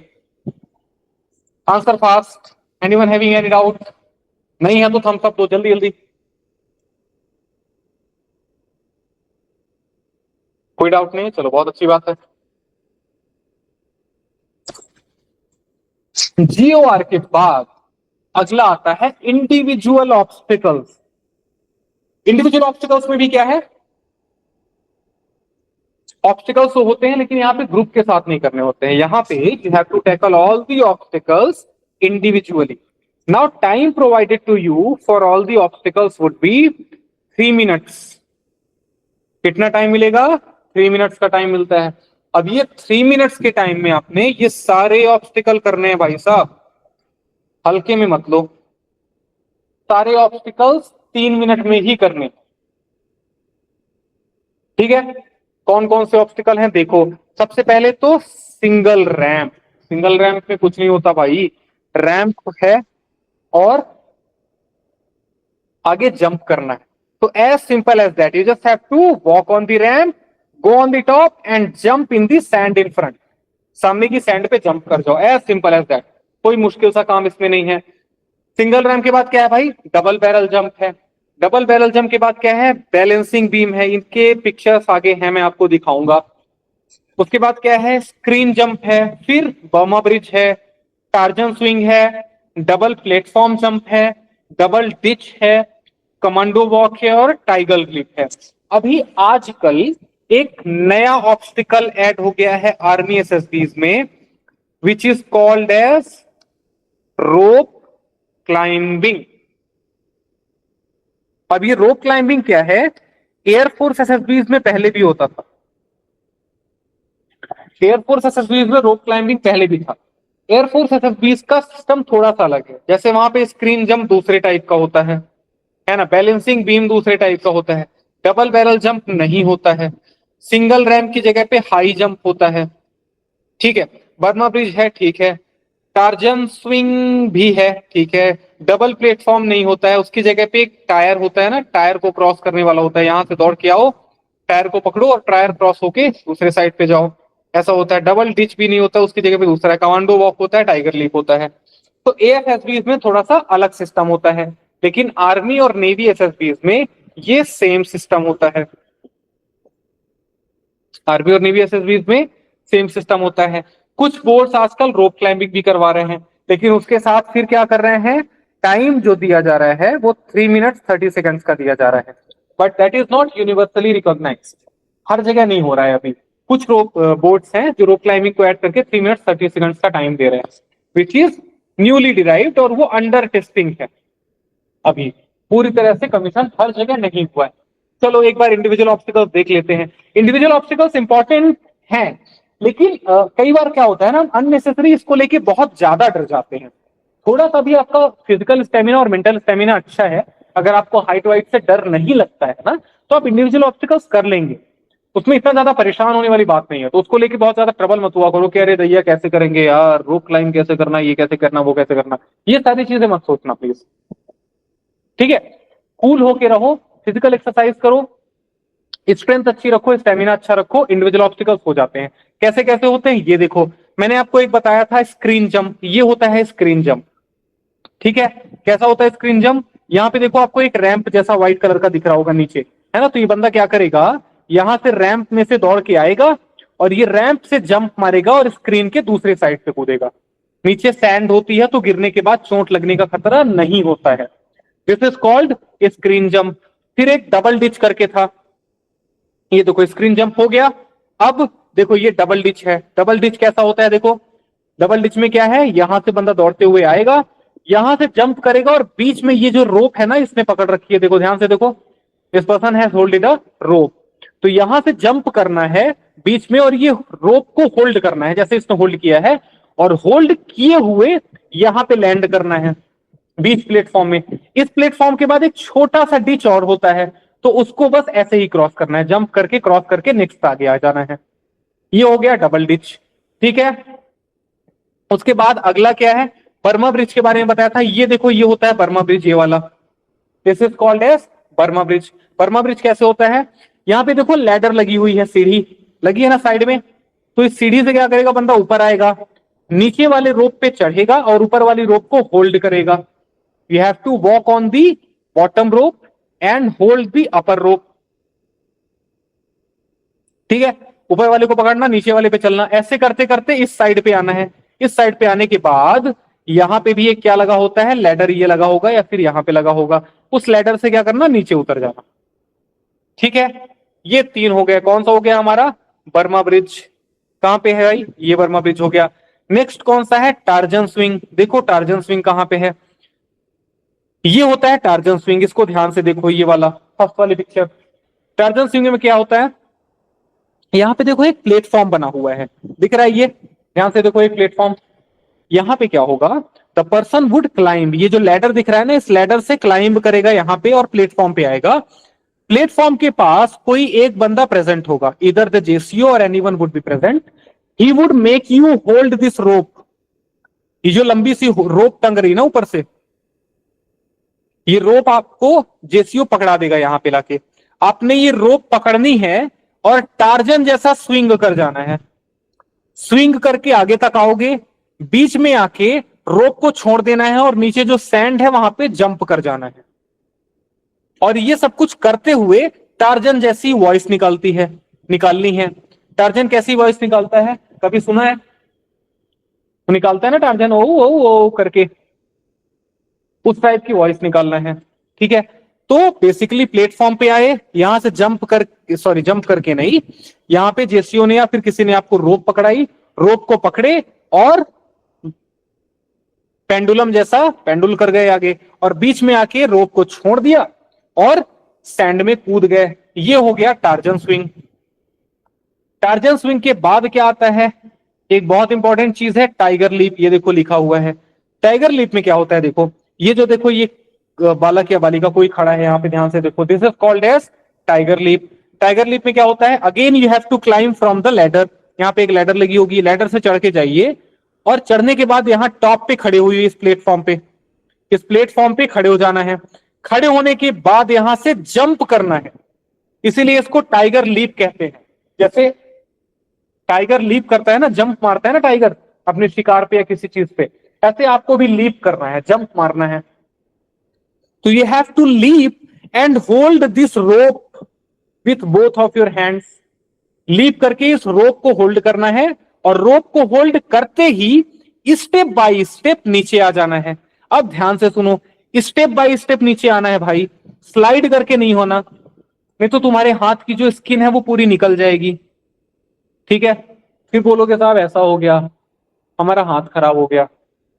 ठीक है, तो ऐसा नहीं करना, यहां से जंप करना है और इस रोप को होल्ड करना है और स्टेप बाय स्टेप नीचे आ जाना है। स्टेप बाय स्टेप मतलब थोड़ा थोड़ा सा करके रोप को छोड़ते हुए पकड़ते हुए नीचे आ जाओगे, एज सिंपल एज दैट।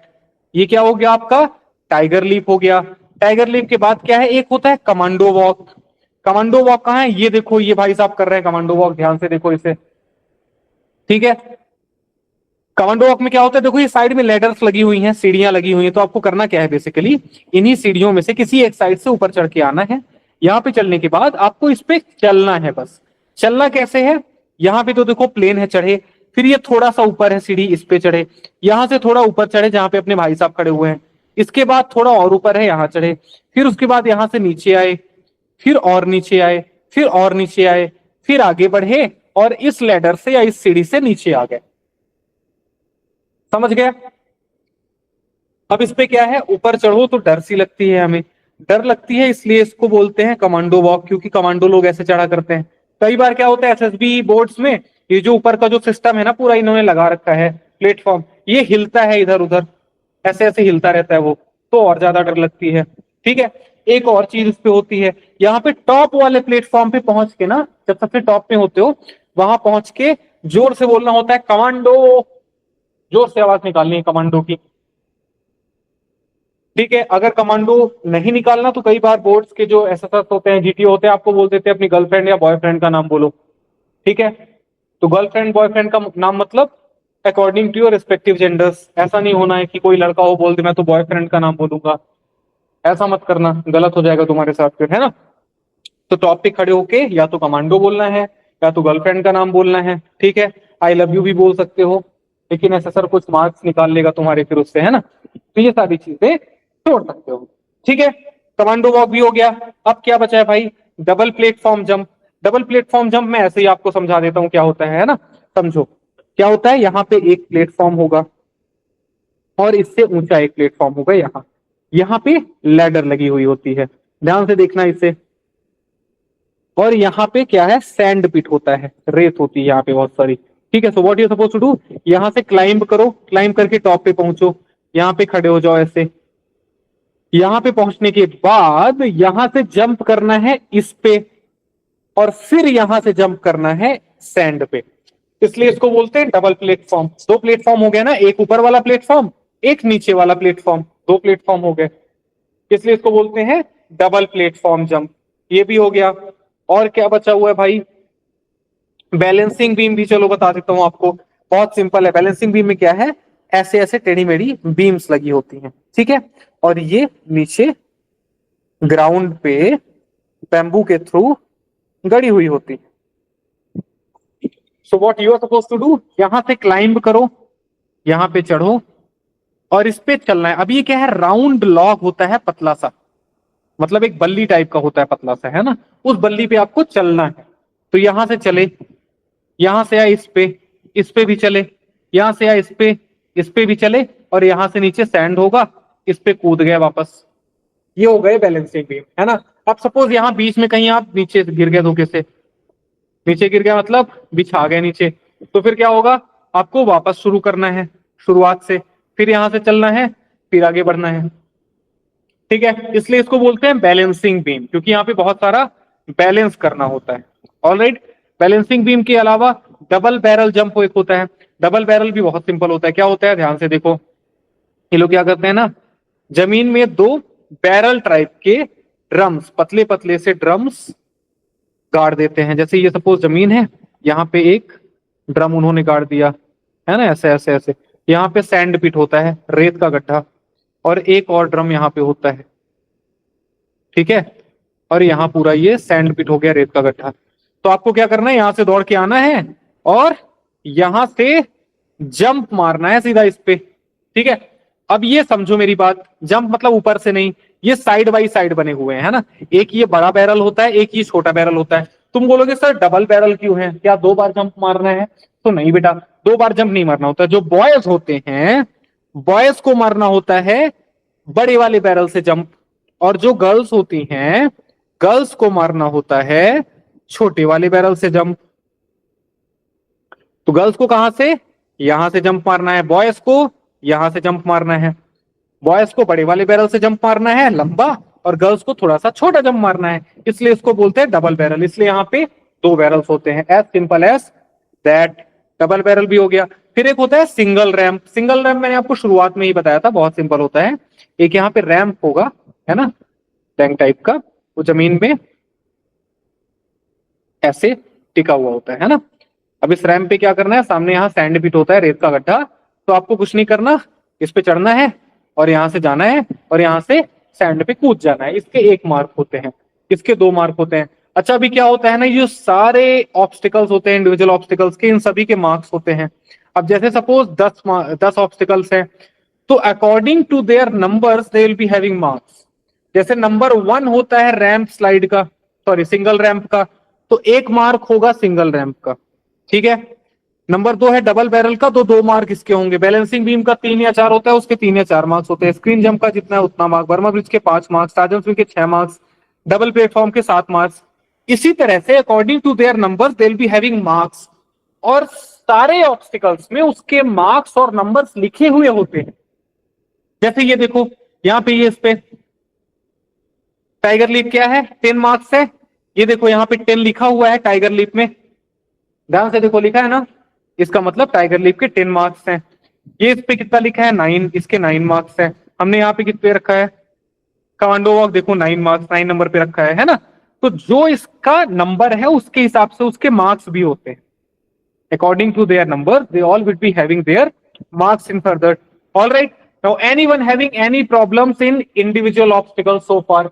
कोई डाउट हो जल्दी बताओ प्लीज, फिर आगे चलेंगे, जल्दी बताओ।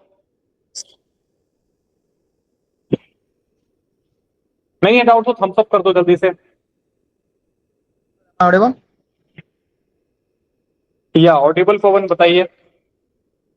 सर अगर 3 मिनट में सारे ऑब्स्टिकल अगर कर दिए तो उसके बाद क्या करना होगा, अगर टाइम बचा हो तो? इसके बाद आप रिपीट कर सकते हैं। ध्यान से देखो, suppose you have done the first one, second हो गया, थर्ड हो गया, फोर्थ हो गया, फिफ्थ हो गया, सिक्स हो गया, 7 हो गया, 8 हो गया, 9 हो गया, 10 हो गया, ठीक है। आपने सारे 10 कर लिए एक एक बार, तो आप क्या कर सकते हैं, आप रीस्टार्ट कर सकते हैं। अब रीस्टार्ट आप चलो 10 से कर लो, फिर 8 कर लो, फिर 9 कर लो। क्यों? क्योंकि रीस्टार्ट में आपको ज्यादा मार्क्स चाहिए होंगे। अगर आप 1 2 3 करोगे तो आपको कम मार्क मिलेंगे, अगर 10 से स्टार्ट करोगे तो ज्यादा मार्क मिल जाएंगे। तो 10 सारे कंप्लीट करने के बाद, सपोज आपने 2.5 मिनट्स में या 2 मिनट्स में 10 कर लिए, तो आप रीस्टार्ट कर सकते हैं। रीस्टार्ट में आप सारे दोबारा कर लो, ठीक है। लेकिन तीसरी बार स्टार्ट आप तभी कर सकते हैं जब दूसरी बार आपने सारे कर लिए हों। If the second time you are done with all the obstacles, then only you can go for the third time. ऐसा नहीं हो सकता कि आपने 10 कर लिए पहली बार, दूसरी बार में आपने 8 9 10 किया, फिर बोले मैं अब तीसरी बार भी 8 9 10 करूंगा। ऐसा नहीं होता बेटा, है ना। पहली बार सारा कंप्लीट 10 कर लिया, फिर दूसरी बार वापस 10 कर लिया, तीसरी बार वापस 10 कर लिया, ठीक है। कोई दिक्कत नहीं, आप करते जाओ, कितना कर सकते हो, कब तक कर सकते हो, कोई दिक्कत नहीं है। I hope it's clear now. Yes sir, it's clear. All right, any further doubts anyone? नहीं है, चलो आगे बढ़ते हैं। Next is command task. तो कमांड टास्क का जो फॉर्मेट होता है ना, मतलब जो टास्क होते हैं, that those are similar to the PGT HGT, लेकिन यहाँ पे टास्किंग अलग तरीके से होती है। कैसे होती है? यहाँ पे आप सभी को कमांडर बनने का मौका मिलता है कि भाई साहब हम तो कौन है, कमांडर हो गए, ठीक है, ऑफिसर हो गए। अब कमांडर साहब क्या करते हैं, कमांडर साहब को मिलते हैं 2 सबऑर्डिनेट्स। आप हो गए कमांडर, आपको मिल गए 2 सबऑर्डिनेट्स, ठीक है। अब इन दोनों सबऑर्डिनेट्स के साथ आपको कोई टास्क करना होता है। अब इस टास्क को कैसे सॉल्व करोगे, ये आपकी जिम्मेदारी। Alright, so what basically will be happening, you would be appointed as a commander.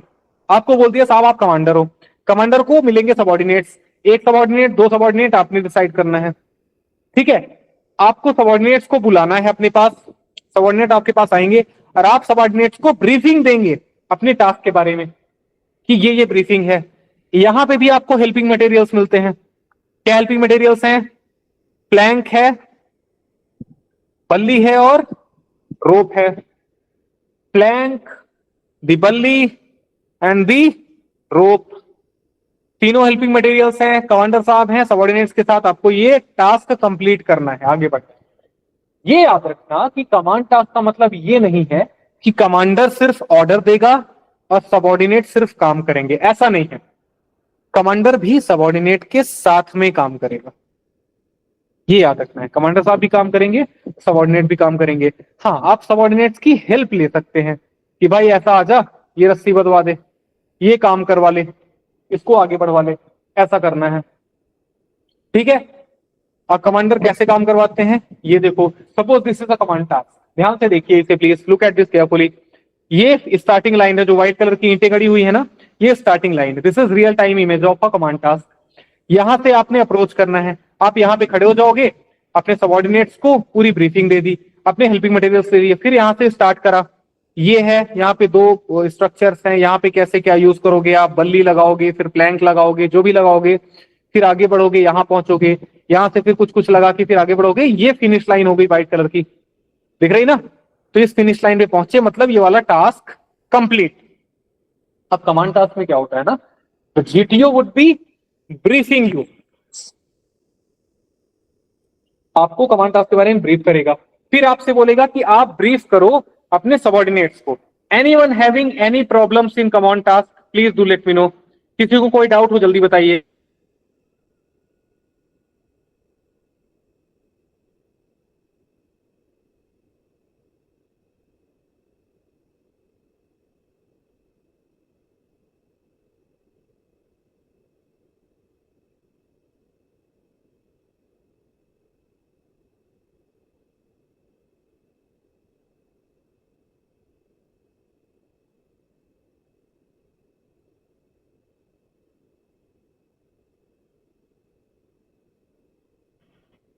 चलो, कोई डाउट नहीं है। तो ये हो गया कमांड टास्क। अब कमांड टास्क कैसे करते हैं ये देखो, एक फोटो देखो, शायद इसे देख के समझ में आया कमांड टास्क करते कैसे हैं। ये भाई साहब बन गया कमांडर, इन्होंने ले लिए दो सबऑर्डिनेट, ठीक है। सबऑर्डिनेट को समझा दिया कि भाई ऐसे करना है, ये पल्ला लगवाना है, बल्ली लगवाना है, पट्टा लगवाना है और आगे बढ़ना है, ठीक है। तो ऐसे ही आप भी बनोगे commander. Each and every one of your group members में से सभी को कमांडर बनने का मौका मिलता है। आप सभी कमांड टास्क में कमांड करेंगे and most of you will get a chance to be the subordinate. तो बेसिकली होता क्या है ना, जैसे आपके ग्रुप में सपोज 8 लोग हैं, ठीक है। तो कोई ये कमांडर बना, कमांडर को जीटीओ बोलेगा कि आप किन्हीं भी दो को बुला लो as a subordinate, you can call. आपने बोला चेस नंबर 1 एंड 2, तो वो 1 एंड 2 को बुला देंगे आपके साथ, आपका सबऑर्डिनेट बनने के लिए। फिर सपोज नेक्स्ट वाला है, नेक्स्ट वाले ने बोला मैं चेस नंबर 7 8 को बुलाऊंगा, उसको बुला लो, कोई दिक्कत नहीं। आप किसी को भी एज योर सबऑर्डिनेट चूज कर सकते, ठीक है। ये हो गया full format of your command task. इसके बाद आता है लेक्चरेट। लेक्चरेट को लेके काफी सारे मिथ्स होते हैं मार्केट में। You please do not look at those myths. बहुत सिंपल होता है, मेरी बात ध्यान से सुनना पड़ेगा, है ना, केयरफुली सुनना। क्या होगा, आप सभी बैठे हुए होंगे, आपको एक सेमी सर्कुलर फॉर्मेट में बैठा दिया जाता है, ठीक है। कितने लोग, 1 2 3 4 5 6 लोग हैं सपोज ग्रुप में, या फिर 8 ले लो, 6 लोग का तो बहुत छोटा हो जाएगा, 8 लोग हैं आपके ग्रुप में, है ना। 1 2 3 4 5 6 7 8। यहाँ पे सामने एक प्लेटफॉर्म होगा या फिर कुछ भी है ना, आपका जीटीओ सामने आएगा और जीटीओ आपको समझा देगा कि भाई आपको लेक्चरेट देना है, ठीक है। अब लेक्चरेट कंडक्ट कैसे कराया जाता है, आपका जीटीओ जाएगा और साइड में कहीं पे यहाँ पे बैठ जाता है चेयर लगा के, ठीक है। आराम से चेयर लगा के जीटीओ साहब यहाँ पे बैठ जाते हैं। जीटीओ साहब के साइड में एक टेबल रखी होती है, उस टेबल पे चिट्स होती हैं, ध्यान से सुनना है ना। टेबल पे क्या होती है, चिट्स होती हैं। उन चिट्स में लेक्चरेट के टॉपिक्स लिखे होते हैं। कितने टॉपिक्स होते हैं भाई, एक चिट में 4 टॉपिक होते हैं। There are 4 topics in a chit, 1 2 3 4, 1 2 3 4, ऐसे ही 4 टॉपिक्स के चिट्स होती हैं। अब क्या होता है ना, ये चिट्स उल्टी रखी होती हैं so that you can not see कि किस चिट में कौन सा टॉपिक है। आपको क्या करना है, सपोज इस बंदे की पहली टर्न है, ये यहां से उठेगा, यहां जाएगा, एक चिट उठाएगा और चला जाएगा प्रिपरेशन करने। प्रिपरेशन के लिए कितना टाइम मिलता है, 3 minutes to prepare.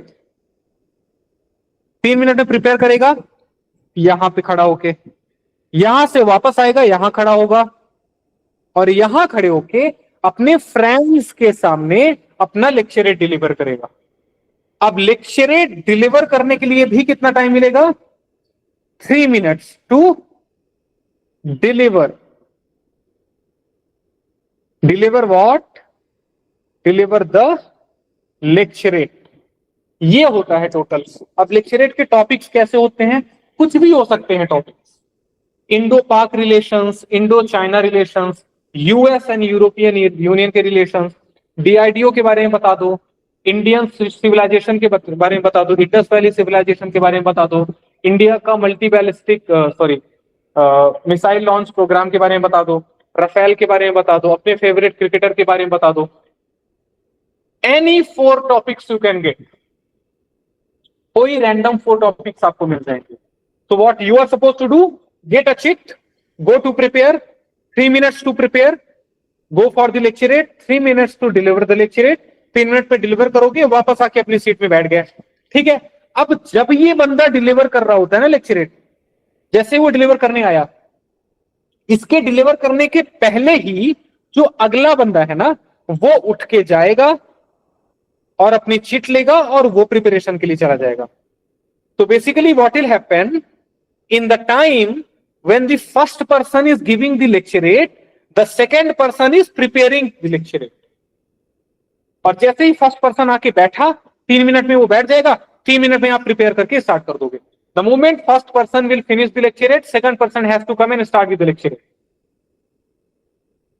When the second person is giving the lecturate, third person will go for preparation. The moment second person finishes, third person has to come and start with the lecturate. ऐसे कर करके the whole group will be delivering the lecturate one by one. पूरा group 1 by 1 lecturate deliver करता है। सभी को 3 minute मिलता है। Every one of you will be getting 3 minutes to deliver and 3 minutes to prepare as well. This is all about lecturate. अब lecturate कैसे होता है? ये देखो, ऐसे होता है। ध्यान से देखो।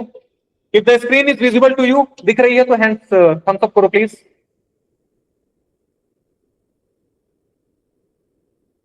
ठीक है। अब यहाँ पे देखो क्या हो रहा है।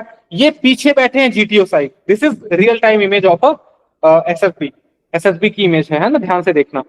एसएसबी बोर्ड की इमेज है। ये पीछे यहाँ जीटीओ साहब बैठे हुए हैं। ये ऐसे ही पीछे बैठ के सब कुछ देखते रहते हैं।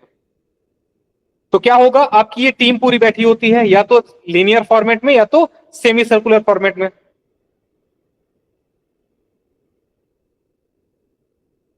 फर्स्ट पर्सन उठ के आया, लेक्चर डिलीवर कर रहा है, जीटीओ साहब पीछे से सुन रहे हैं, पूरी टीम सुन रही है।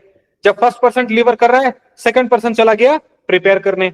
जैसे ही फर्स्ट पर्सन बैठेगा, सेकंड पर्सन आ जाएगा प्रिपरेशन करने। सेकंड पर्सन के डिलीवर करते टाइम क्या होगा, थर्ड पर्सन उठेगा प्रिपेयर करने चला जाएगा। थर्ड पर्सन के आते ही सेकंड पर्सन, मतलब सेकंड पर्सन के बैठते ही थर्ड पर्सन वापस आ जाएगा डिलीवर करने लेक्चरेट, है ना। So the same thing will keep going on till the last person. जब तक ये लास्ट वाले भाई साहब डिलीवर नहीं कर लेते लेक्चरेट, तब तक ये 1 by 1 चलता ही रहेगा। This is all about the lecturette. Now if any one of you have any problem regarding the lecturette, please do let me no. किसी को कोई डाउट या प्रॉब्लम लेक्चरेट को लेके हो, प्लीज बताइए जल्दी।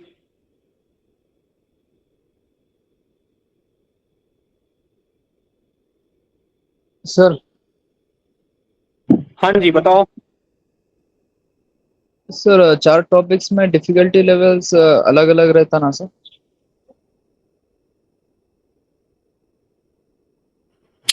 हाँ बिल्कुल अलग अलग होता है। अभी क्या होता है, there is something called high level topic, medium level topic and low level topic. मैं आपको थोड़ा सा समझाता हूँ। सपोज 4 टॉपिक्स आपको यहाँ पे दिए हैं, first, second, third, fourth. First topic हो गया कोई भी आईआर का टॉपिक, सेकंड टॉपिक हो गया कोई आपकी सोसाइटी का टॉपिक, थर्ड टॉपिक कोई टेक्निकल टॉपिक हो गया, फोर्थ टॉपिक कोई पर्सनल टॉपिक हो गया। तो एक टॉपिक, कोई भी एक टॉपिक, आई विल नॉट से कि फर्स्ट टॉपिक या सेकंड टॉपिक या थर्ड टॉपिक या फोर्थ टॉपिक, कोई भी एक टॉपिक जो होगा it will be a high level topic. मतलब या तो इंटरनेशनल रिलेशन का हो गया, या नेशनल इंपॉर्टेंस का हो गया, या भी कोई भी इंपॉर्टेंट टॉपिक। फिर कोई दो टॉपिक जो होते हैं ना, वो मीडियम लेवल टॉपिक होते हैं। मीडियम लेवल टॉपिक का क्या मतलब है? कुछ भी हो सकता है, टेक्निकल टॉपिक हो सकता है, कोई सोशल टॉपिक हो सकता है, कुछ भी। और एक जो लास्ट टॉपिक होता है ना, वो लो लेवल टॉपिक होता है। लो लेवल टॉपिक यूजुअली आपके पर्सनल से रिलेटेड कुछ होगा, जैसे माई फेवरेट स्पोर्ट्स पर्सन हो गया, माई हॉबी हो गई, the book which I recently read हो गया, कुछ भी ऐसा हो गया। तो ऐसे चार टॉपिक होते हैं, ऐसे चार टॉपिक होते हैं ना। जो हाई लेवल टॉपिक चूज कर सकते हो वो कर लो, थोड़ा सा टफ होगा, इंटरनेशनल रिलेशन का होगा, कुछ होगा, लेकिन वो चूज करने में फायदा होता है, मार्क्स बेहतर बनते हैं। ठीक है, मीडियम, अगर हाई लेवल टॉपिक नहीं आता तो मीडियम लेवल कर लो, वो भी कर सकते हो। अगर मीडियम लेवल भी नहीं आता तो लो लेवल कर लो, कोई भी कर लो। ठीक है, ये मत सोचना कि लो लेवल फोर्थ पे रहेगा, हाई लेवल फर्स्ट पे रहेगा। कोई भी नंबरिंग हो सकती है, फोर्थ वाला भी हाई लेवल हो सकता है, थर्ड वाला हाई लेवल हो सकता है, फर्स्ट वाला लो लेवल हो सकता है, कुछ भी हो सकता है। बट टॉपिक्स डिवाइड ऐसे ही किए जाते हैं, ये हमेशा याद रखना, ये फॉर श्योर है। All right, I hope you are clear. Any further doubts anyone in the lecturette or anything?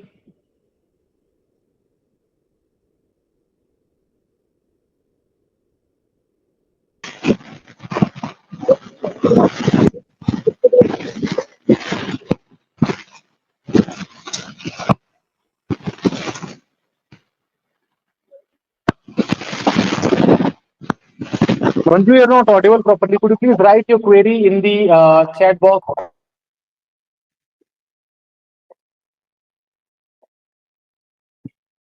Write your query in the chat box. You're not audible properly. Please write fast.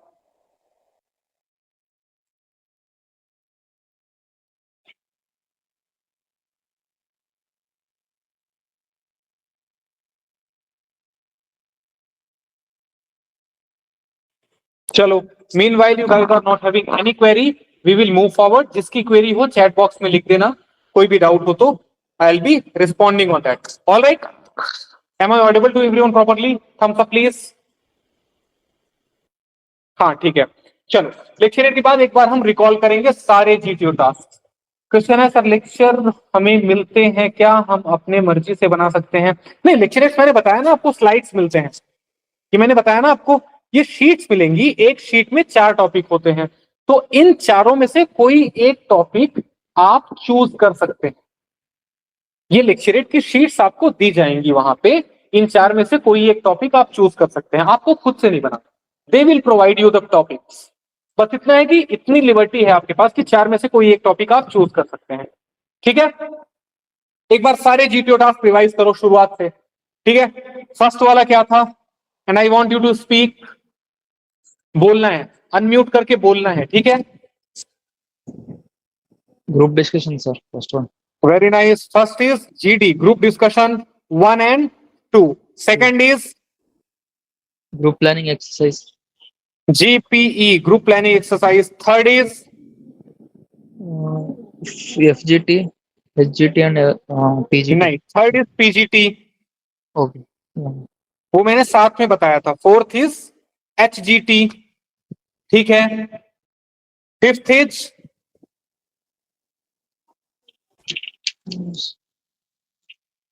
Group कौन सा है भाई, obstacle. Fifth बताओ। GPO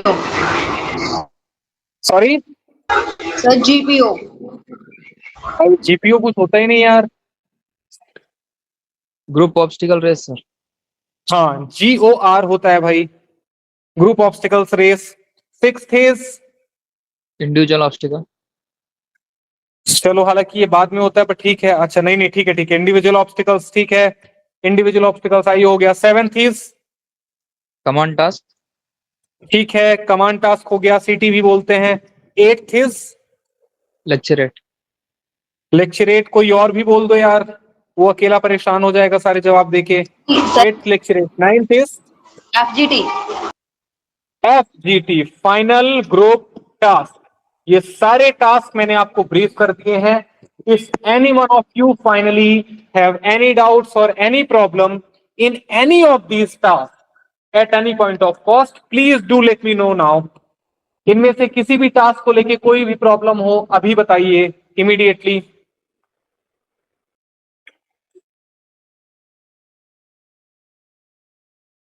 नहीं है तो सभी लोग एक बार थम्स अप करो जल्दी से, फिर आगे बढ़ेंगे। सभी लोग करो, मतलब सभी लोग करो, नॉट 1 पर्सन और 2 पर्सन। सो गए क्या तुम लोग?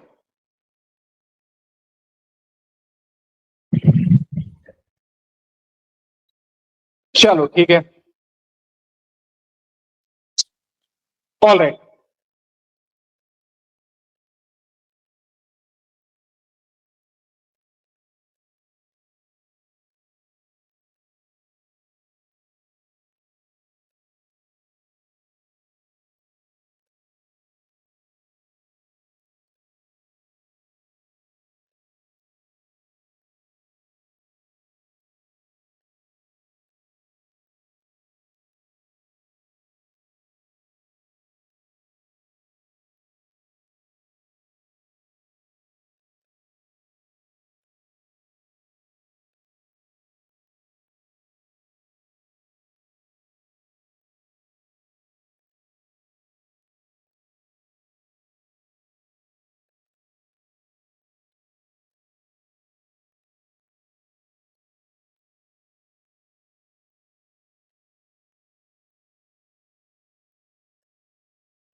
चलो, तो I hope you all are done for today. ठीक है, किसी के कुछ डाउट्स नहीं है, so we will move forward now. Any other day further हम क्या करेंगे ना, we'll organise one more practice session.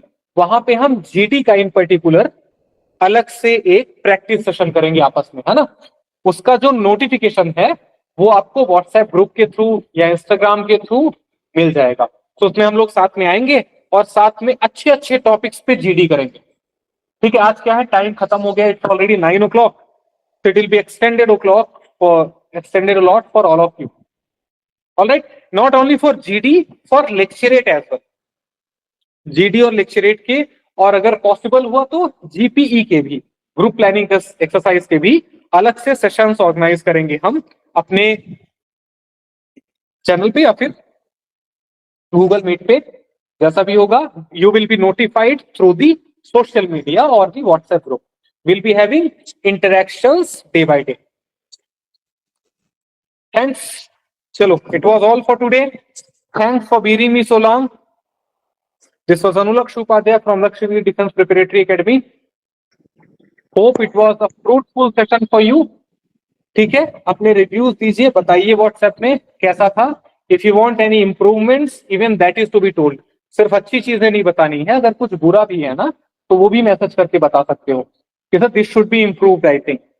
Alright, have a nice time, good night, take care of yourself, safeguard your country and your family. Jai Hind. जय Hind sir, thank you.